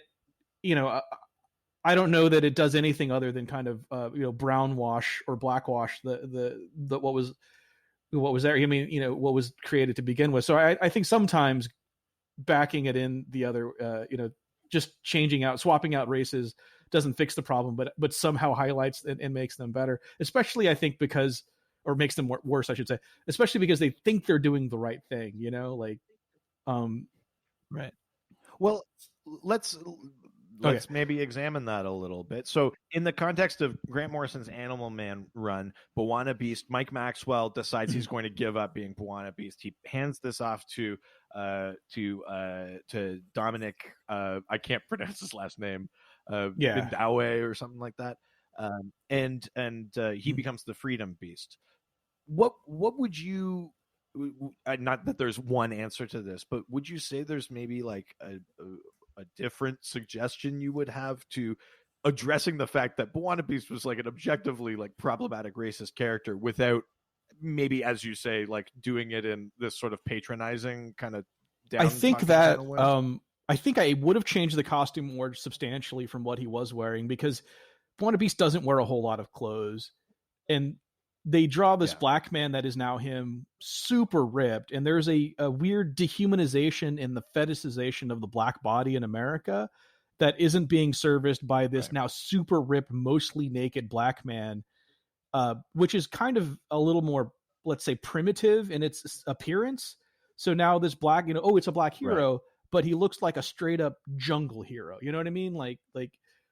So it's kind of the idea of Black Panther now just made problematic, because he's a degree short of having a bone in his nose now. So I feel like the costume should have changed a little more substantially. Could have been a more Africanized version of it, in an authentic way that maybe had more links to actual tribes around Kilimanjaro instead of the catch-all African that Americans tend to put on that. Like, because someone from, from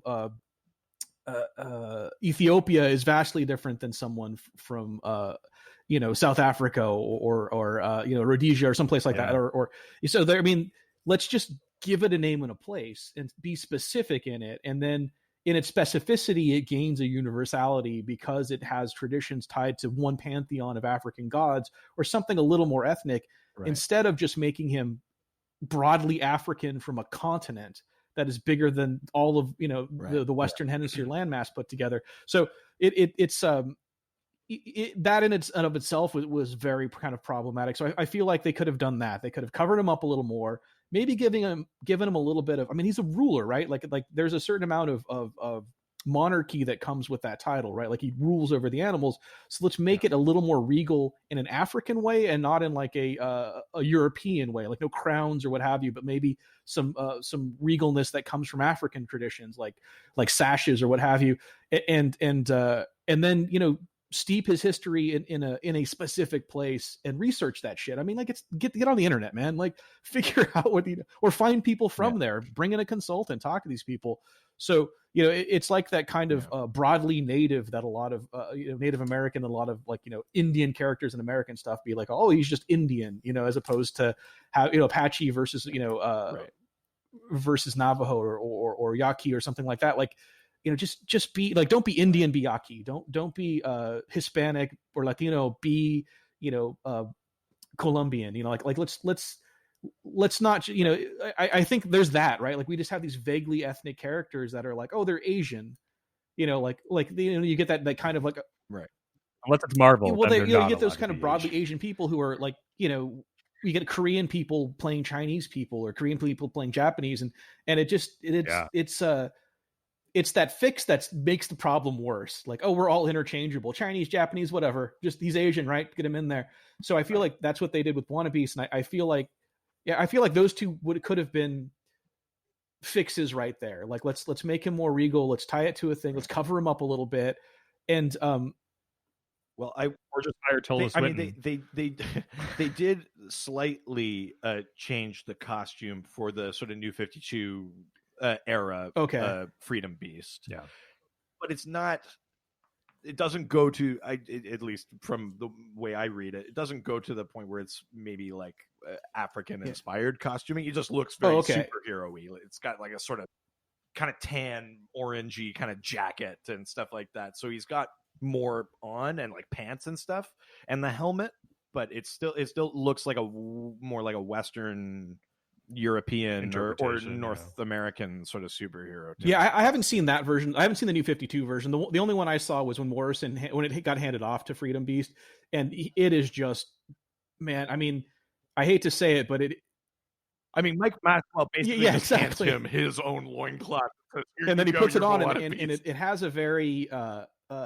I hate to say it, but it has a very Mandingo vibe to it. Just him barely dressed. It's just, you know, it's just, it's someone going, look, we made it better. And just me going, oh, that is so much more worse. So, but I feel like, again, you know, like when white editors have opinions about black characters, it's hard for them to really dig in and be like, no, this should, you know, like, you know, let's maybe do this, that. I mean, it's hard to be corrective in those ways. And honestly, it's also a blind spot because they've just been doing what they've been doing. You know what I mean? Like, no people, you know, Stan Lee's playing super fast and loose with Norse mythology, and it doesn't seem to bother anybody. So why the fuck should it matter with Africans? It's like, well, because they had that culture ripped from them, and now you're doing, it's the exact same sentiment that like led you to strip them of that culture, that put it back together and said, oh, it's fine now, right? You know, so I think that, you know, there's a sensitivity that should have been addressed there, that an office full of white people, that no one stood up and said, hey, maybe we shouldn't, you know, do this. So yeah, it's unfortunate, but not unfixable. You know, like, I think moving forward with that character, I do like Maxwell. I know he came back as the kind of parallax version of Wannabeast eventually, and he ended up being corrupted by this Antagon, which was like sort of represented like anti-red. I thought green was the anti-red. Sort of wanted death and stuff like that, and he became the Shining Man. Yeah, Mike Maxwell was the Shining Man. Gotcha. So I feel like we could just retcon in. I mean, at this point with the rebirth and all of that, like, let's just go. You know, let's just move forward. Like, I feel like I like, you know, again, my idea was just to kind of make Wannabeast a mantle. Again, it's been passed down to people, so why not have it on other continents, affixed to those traditions of those continents of ancient peoples? You know, like, we can do something. You know, something could happen in ancient Asia. I am not the guy to figure that out, you know, but I can definitely handle the Mesoamerican version of Wannabeast. We could do, you know, that version, and I mean, I can email you guys that too, the stuff I did on Wannabeast. So, but yeah, it's hold on one second. Okay, never mind. Sorry, my wife's pantomiming stuff to me. Yeah. I feel like, again, like you were talking about those mythologies of other cultures. Like let's get into those. Let's like, excise those and bring them into a modern interpretation that makes sense and is sensitive to them and respectful of them in a way that isn't Mike Maxwell becoming an African god. But yeah, exactly. Jeez. All right, let's go. We're gonna leave the emails and head on over to Reddit. Where everyone's nice, no one's ever mean. Not even once. Everybody's super nice on Reddit. That's where you go to have a good day. Yeah. Beautiful place. Yeah, that's right. First question comes from Refrigin Ninja. Okay. My favorite name. That's my favorite. It's a pretty good name. Yeah. Who asks, I know that Beast Boy can unzip his DNA and become another animal and have its powers, but is that limited to Earth creatures, or would he theoretically be able to turn into an animal from another planet? Jay? My thought is question. this. All life on Earth is carbon-based and RNA, DNA specific because of the way that it evolved here. If he was on another planet, if that is the default setting for life to exist, then yes, he could do it. However, in a planet or alien world or dimension that isn't RNA, DNA based, isn't amino acid based in its nature, then unzipping his DNA doesn't mean he could become something that's not carbon based, right? Like if he went into an alternate dimension where beings are of light, like he can't change himself into that because he's essentially a carbon based entity that can only arrange himself into various carbon based life forms. So yeah, I think it's limited, but I mean, it's just how do you want to believe that life evolves on other planets? Is carbon-based life the only, amino acid-based life? Is that the only, a standard? Is that the standard life model, right? Or is there some other, like acidic-based life in another planet that isn't, amino acid? So, I mean, I think you'd have to have a better writer to create a world in which life is not carbon amino acid-based, and what that looks like and how it interacts with carbon-based life form to then say that he could, but then he couldn't do it, right? Like he's still bound by the limitations of it always having to be RNA or DNA configuring in different ways and the GCs and Ts and the way that they come together. Correct. I mean, that's my thought. No, I totally agree with that. And I think we talked a little Fuck. bit. We talked a little bit about this in our Swamp Thing episode too, where I think I said that, I mean, because there are issues of Swamp Thing where he's on an alien planet. That's where Blue Swamp Thing comes from, because the vegetation is blue on a world where he ends up. And he connects to like the blue there, which is the equivalent of the green. I think the way I described it, the way I understand it, this isn't in a comic book, but it's the way I sort of parse it out. Yeah. Is that the green and the red to me are like wireless networks, where each planet is like a house, right? So if you're an avatar, you've got a device. You can connect to that network, but I can't turn into an alien animal unless I'm on that network. Mm-hmm. I'm not in that house right now, right? Yeah.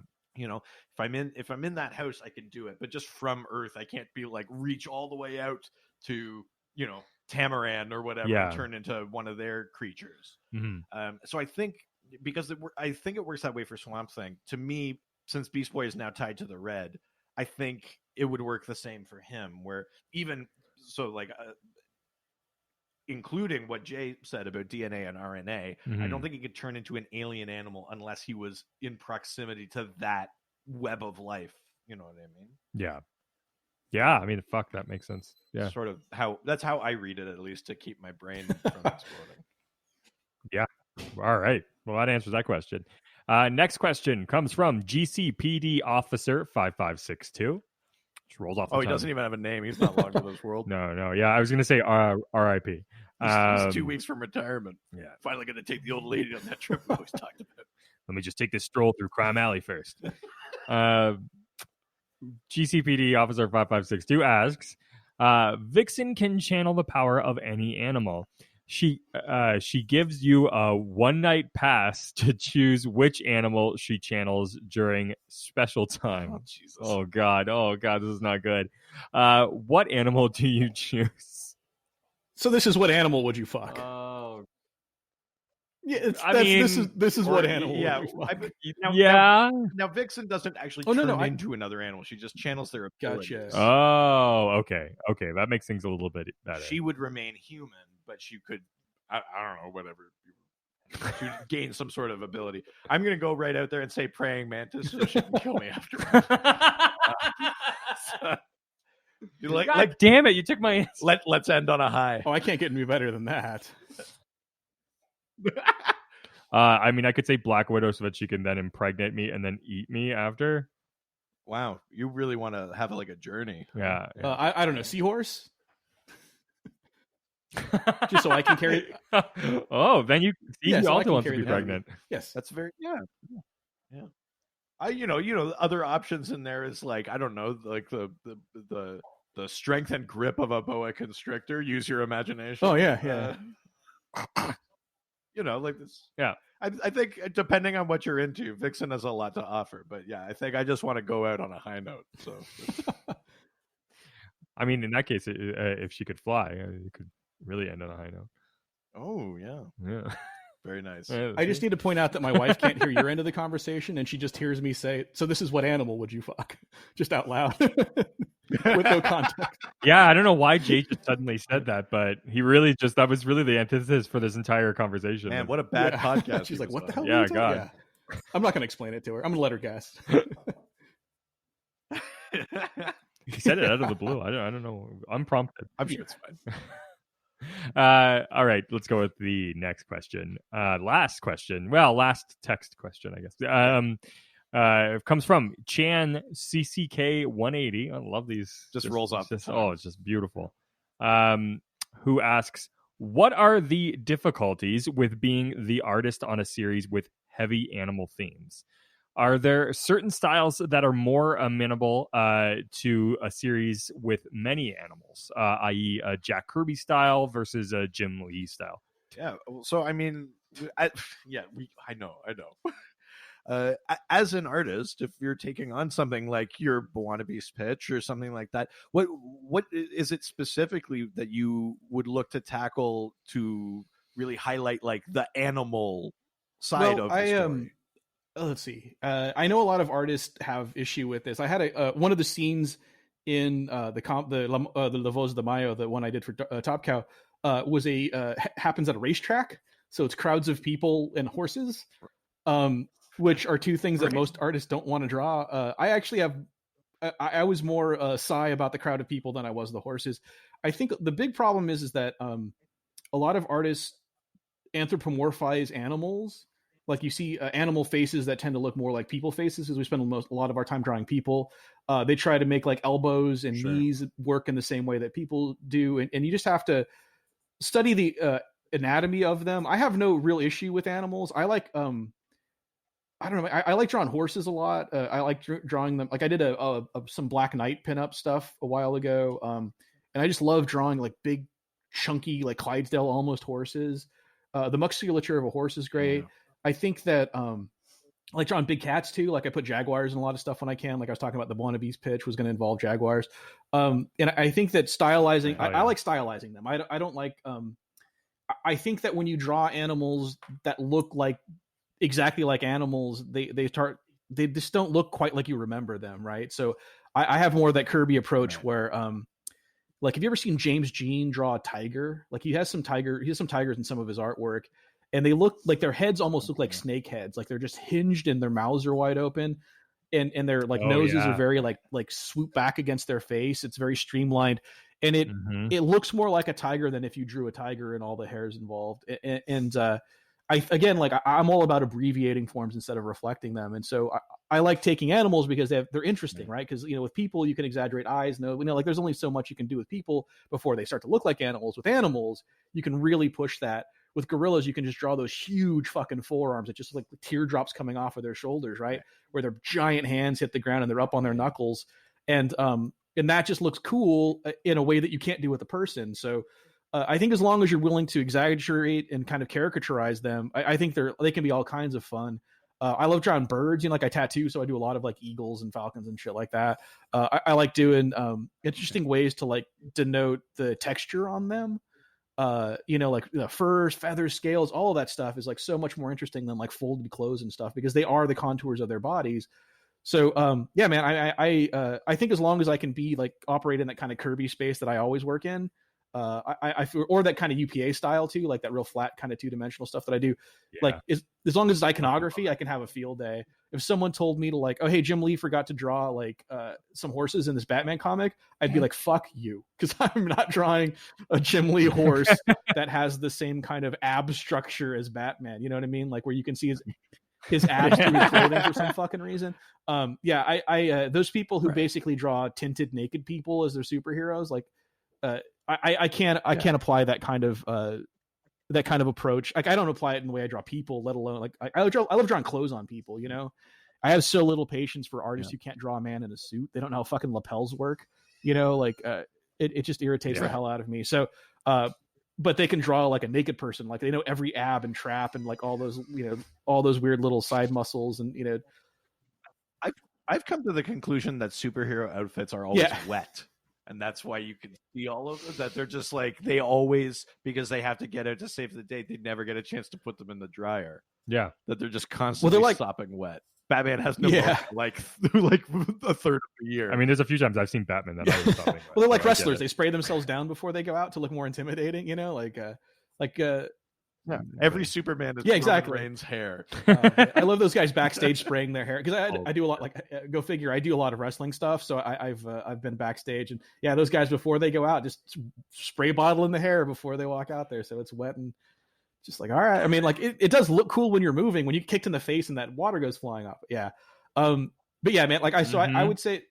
Very like they show him in that like Beyond the Mat, right? Isn't, or no, they show him spraying his hair down before he goes out there.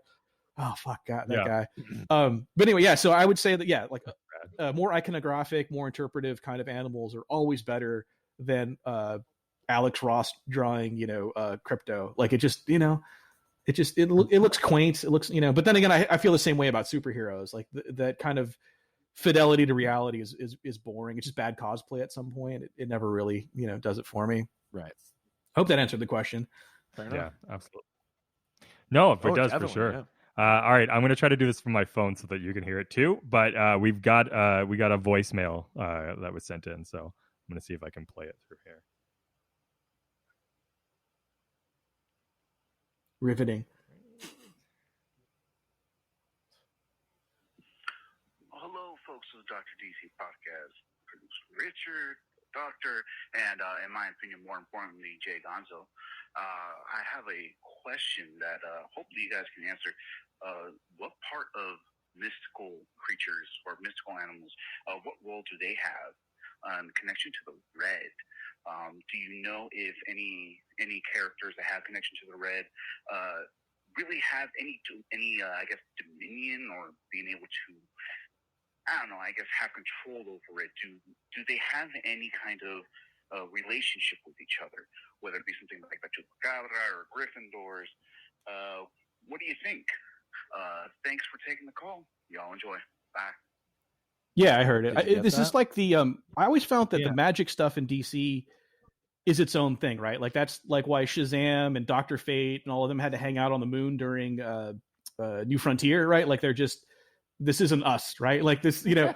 and so I would say no, right? I mean, that's just my opinion. DC seems to draw a pretty hard line. Like Buona Beast couldn't meld Etrigan with some other animal, or he couldn't control Etrigan, could he? I mean, even though he's like kind of an animal, he's a magic animal. Yeah, I suppose it's what you consider to be an animal, right? I think a demon is approaching that humanoid kind of thing. So yeah, I think it would be tricky. Although, as we mentioned, I think there's at least one comic where Buona Beast does include a human in his chimera. Yeah, I mean, I think if the animal just straight up doesn't exist or is extinct, you can't channel it. Yeah, so fuck Gryffindor. Ravenclaw for life. I mean, everything I say... Everything I say, there is a counterpoint, because animal, vegetable, mineral man has a dinosaur head. Yeah. You know, but, you know, I think if there's like a unicorn, it might be one of those things where it's like, I've never tapped into the magical side of the, you know, like, because there's always narrative convenience, right? Speed Force. I would say it's not a thing you could do easily, but it's maybe like a it's Is a that one of Speed those Force skills that thing, Animal yeah. Man would have to like get unlocked? You know, like controlling unicorns or Yeah. Well, oh my God, Animal Man! It's way above his pay grade. Yeah, The way they exactly. treat him. It's like, don't worry your pretty little head about this. But you know, in some of the cartoons or things that are like non-comic canon, like Teen Titans Go, Beast Boy turns into a dragon a bunch. So like they're like, as writers or as like a creative enterprise, they're not adverse to the idea of like applying this to more mythical or whatever things. But I think what it's implying is that somewhere on Earth there is a real dragon. Like I don't think he's becoming something extinct necessarily. Same with the dinosaur, and we actually know there's Dinosaur Island. So they were animals. Oh yeah. That's where the robot dinosaur in Batman's Batcave. Yeah, they did exist. And Skartaris, there are dinosaurs in Skartaris, in the center of the Earth where the Warlord is. Mm-hmm. So they do exist. So I think if someone like Beast Boy turned into a unicorn, it would imply that somewhere there is an actual unicorn. Yeah, I don't know. I feel like that magic stuff has a pretty hard boundary where I feel like dragons and I don't know, Chupacabra is probably a bad example, but I feel like a dragon is a physical manifestation of a magical reality in our plane of existence. Like it's not really an animal. It's just a thing that looks like a thing because we need to comprehend it somehow. So I don't know that it necessarily I see. Yeah. constitutes an animal. It just took on those kind of forms. Like, but I mean, I guess it depends on what we're talking about. Like, yeah, like if oh, we just blew this wide open. Oh God. Oh no. So I guess at some point, I mean, yeah. So like if the Green Lantern made a horse construct, it couldn't be controlled by wannabes because it's not really a horse. It just looks like an animal. So if the Green Lantern made a dragon construct, that couldn't be something that wannabes could control or Vixen could gain the strength from because it's a projection of will more than it is an actual thing. So I feel like some magical creatures are that. They're the physical manifestations of magical entities that need to have a form because they're in a world of forms in a physical realm. So I guess it would depend. That's a very like Neil Gaiman kind of. Sorry, kind of yeah. So I guess it depends. Like the short answer is it depends on what kind of thing it is. Like if it's just a something there's not a lot of, then then Beast Boy could turn into it. But if it's something that doesn't really exist, if it's like a Hydra or a Cerebus or something that is just an idea in a different realm, then no, he couldn't become that because it doesn't exist. I like that. Yeah. I buy that. That's a goddamn answer. That's a great answer. Yeah. That's awesome. All right. Well, that concludes the question period, which means, do you know what time it is? It's time for Dial Doc. That's right. Why don't we give a little bit? I think Josh might know, but just for the listeners who are new, maybe. Okay. So Dial Doc, we based it on Dial H for Hero, which of course is where you get the magic H dialer. You dial hero or villain as you might be inclined. And you become a never-before-seen hero or villain with strange powers and a fun, made-up name, usually some sort of pun. And we try every week to come up with new ones. We've been doing this for over a year. And somehow every single one is gold. Okay. We're so good at this. Just unbelievable. Platinum choices every single time. Do you have? I have one. I can kick us off. Okay, why don't today. you go first then? Yeah, I'll really set the bar. So my character's name today is called Whitewash. Oh Jesus. Yeah. And Whitewash has the ability to thank you.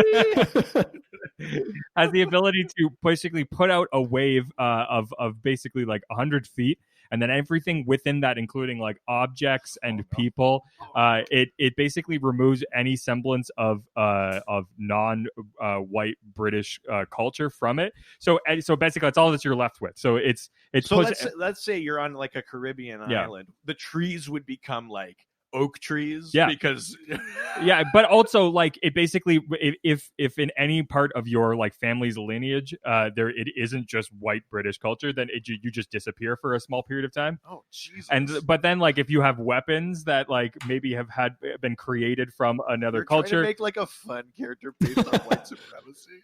Yeah, but it's like fun, like it's fun. Like this is fun decolonization. Yeah. I So if you had I like, almost said it was pitch black, but that's the so opposite of your. if you had some sort of tool like or like a weapon, it would like revert back to whenever prior to not having any sort of like culture attached to it. So it could be like a piece of metal or a piece of wood at that point. So, but yeah, it just removes every piece of culture from everything. Oh my god! If there's a record playing, obviously, may I ask how is this an advantage for this character? Well, because one, I think that it shows that like multicultural like culture basically spans everything. Yeah. So you're just removing everything from the equation. Oh, I see. So if you're just making everything boring and shitty. Right. Okay. Yeah. So you're just really reverting it to the most. I got a question. I got a follow up question. You really went for it. Did you say 100 feet? I'm just saying. Did you say 100 feet? Aren't you guys near country out there? Canada's in a weird sort of space where like our parents never learned metric, but we grew up metric. So it depends on the thing. If it's height or immediate distance, we're probably imperial. If it's long distance, like driving, we're metric. If it's weight, we're imperial. Unless it's produce, then we're metric. Well, which is weird too, because I grew up in Windsor, Ontario, which is it's right across the river from Detroit. So so growing up, everybody did it everything was in metric, except for a few like speed and things like that. Yeah. But so moving up here was even more challenging because then I went to the grocery store and was asking for like a pound of lunch meat, and they were just like, what? Yeah. Grams has been a really challenging thing for me. So, okay, so 100 feet. Okay, so whitewash was your character. Yeah, that's right. Jesus. He just makes everything shitty. I don't understand. All right, I'm gonna try and go next. Oh no, I have one written out, man. Like I did this. Oh yeah. Oh fuck. I have one. Oh shit. Let's do it. Yeah. Oh yeah. God damn. I'll go. I mean, if you guys want to hear him. All right, cool. Yeah, so, please. I'm gonna go. I'm gonna go pair of villains. It's gonna be a duo. So, and this is an homage to Adolfo Quinones and Michael Chambers. Are you guys familiar with these performers? So that is Shabadoo and Boogaloo Shrimp, right? Who appeared in Break-In and Break-In 2. I don't know. Yeah. Are you familiar with these performers? Okay, yeah. Shabadoo was a former Campbell Lock dancer with Fred Rerun Barry and Tony Basil. But anyway, that's neither here nor there. This is an homage to their characters in both Break-In and Break-In 2, the Linda Dickey classic. So my characters are Turbo and Ozone, right? Yeah. So Turbo has the ability to, depending on how fast he backspins, increase everybody around him's speed up to 100 times. So everything they do is 100 times faster than they normally would. Now, these are people who have no practice at this at all, right? So if a cop goes to pull a gun out, he's going to do it 100 times faster than he normally would. So he's just throwing that gun across the room. God, if he's in an apartment building and like somebody above him's like jerking off, it's going to be a bad time. It wrecks havoc. Like they'll be fine, right? So no matter what happens around them, everyone's going to be moving. Like, you go to take a step and you've taken 10 steps, right? Like, so you're just running into walls. It's chaos, right? Yeah. It's like changing your mouse speed. You're like, that really fast. So, and then Ozone has the ability to everyone within 100 feet instantaneously give them the best orgasm they've ever had instantaneously. Like as hard as it's ever happened. Oh God. So if they're together and that guy's jerking off, he's going to be both in a lot of pain, but also very happy about it. Confusing. So instantaneous it's going to really set a precedent. Distraction, Ozone will do that for you. So that's my villain. Yeah. Oh my God. The Ozone. I get it. It took me a minute, but I got there. That's all right. Turbo and Ozone. Fucking Ozone. That's a perfect down talk if I ever heard one. I'm not going to top that. I'll tell you right now. Top that. Mine is called Sharpsichord. Sharpsichord or Sharp? Okay. Sharpsichord. And basically Sharpsichord sort of looks like is in sort of like black tie and tails, like in sort of like a tux in that. And like a real sharp, and has this sort of not like basically portable, but it's a harpsichord that shoots knives, but he has to play like classical music and it just shoots knives at people. But that's Sharpsichord. That's such a you character. Yeah, well, you know, that does not. I like knives come out at like one constant speed. There's no like muting them or playing them softly because like harpsichords, they pluck the string. Well, yeah, because this is not a piano Yeah. forte. This is a Sharpsichord, one speed always, Not no a- matter how hard you hit the key. It's not a sharp piano. Yeah, the knives are all the exact same sharpness, and they come out at the exact same speed. Yeah, Wow. yeah, that's sharpsichord. That's Holy shit. What a fucking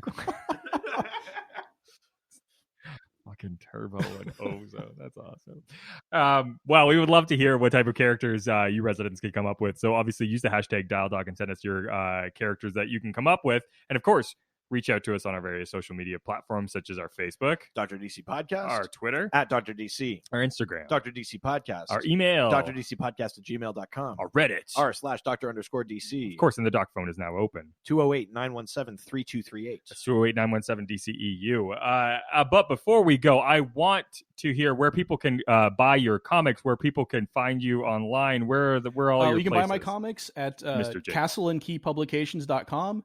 Issue 6, the final story or the final issue of this arc, is 44 pages. It's double size. It's only $5. It does ship worldwide. Once you get out of America, though, the shipping is just done by the USPS. So there's very little I can do about pricing or how it gets there speed wise. Yeah, exactly. But it will get there. It does ship worldwide. So yeah, that's at castleandkeypublications.com. Oh, yeah. Just click on shop. There's links to my social media there, except for my Instagram, which is just J Gonzo Art, all one word, no. It's just the letter J, Gonzo Art. Yeah, no underscores or anything. You can follow me on Instagram there. On Facebook, you can go to Lamano Del Destino has a page. Instagram is Lamano Comic if you want to follow me there.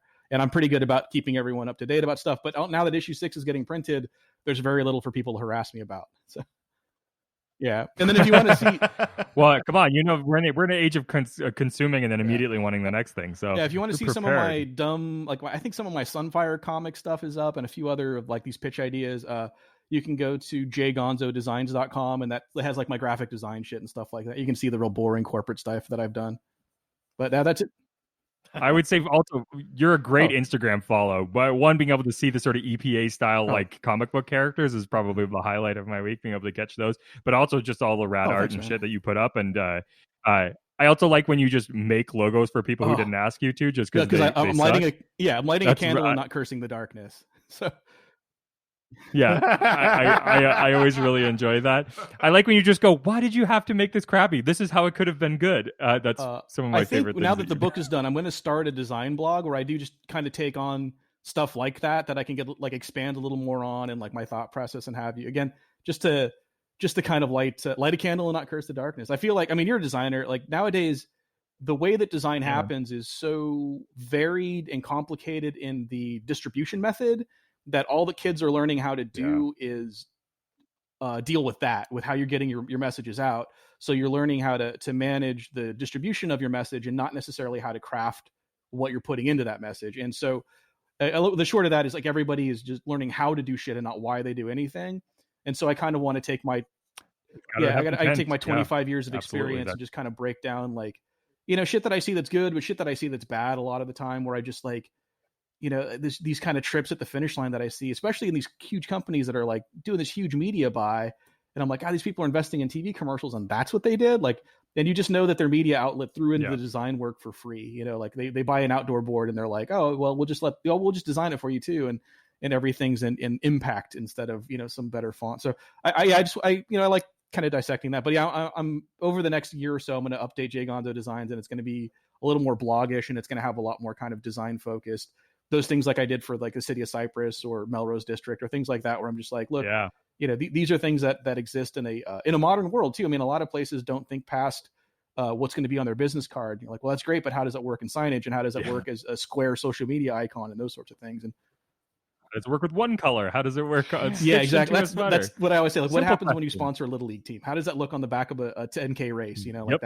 That sort of thing, one color, because they're not going to produce your 4-color blended logo. They're going to do one color on the back of a t-shirt. So, but yeah, so shit like that. Absolutely. Yeah, I'm going to kind of break down how comprehensive business systems work and stuff. But that's in the next probably 6 months to a year that I'm going to get into those things. But I'll still post parts of them on Instagram. And I think I was on Facebook thing.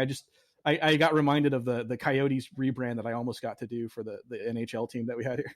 Oh yeah, it came out cool, but they were not interested in the shittiest possible way. So because they were my client, They were a client of mine. That's Oh, what are you talking about? Graphic design Oh my clients are God, always yeah. the best clients. They always just want to do what you think is the best for them, and Let's put it and this that's way. all that matters. I put it You up sound like you're online working so that they wouldn't just steal it and do it without paying me. That's why I posted it online. I think it's actually called spec Yeah. work, and No, you should be happy it's to mine. keep It's it. on my site. And hey, man, I know you had access to it. So hey, if I see it ever look like what I did, guess who's getting a letter from my lawyer? So, yeah. Fucking right. But yeah, and I'll probably get into shit like that. Too. But anyway, sorry. Absolutely. Well, thank you so much Yes, for coming thank you, on, Jay. yeah. This has been so Thanks great. for having me. That's great. And please, follow Jay, Yeah. buy his comics because we need more good art out there, and he does a lot of it. So, Definitely. all right, bud. Well, Thank you, thanks. too. Have a Bye. good night. All the superheroes, they always fight for what is right. Live with danger and adventure, they are men of might. This was a Brain Freeze podcast.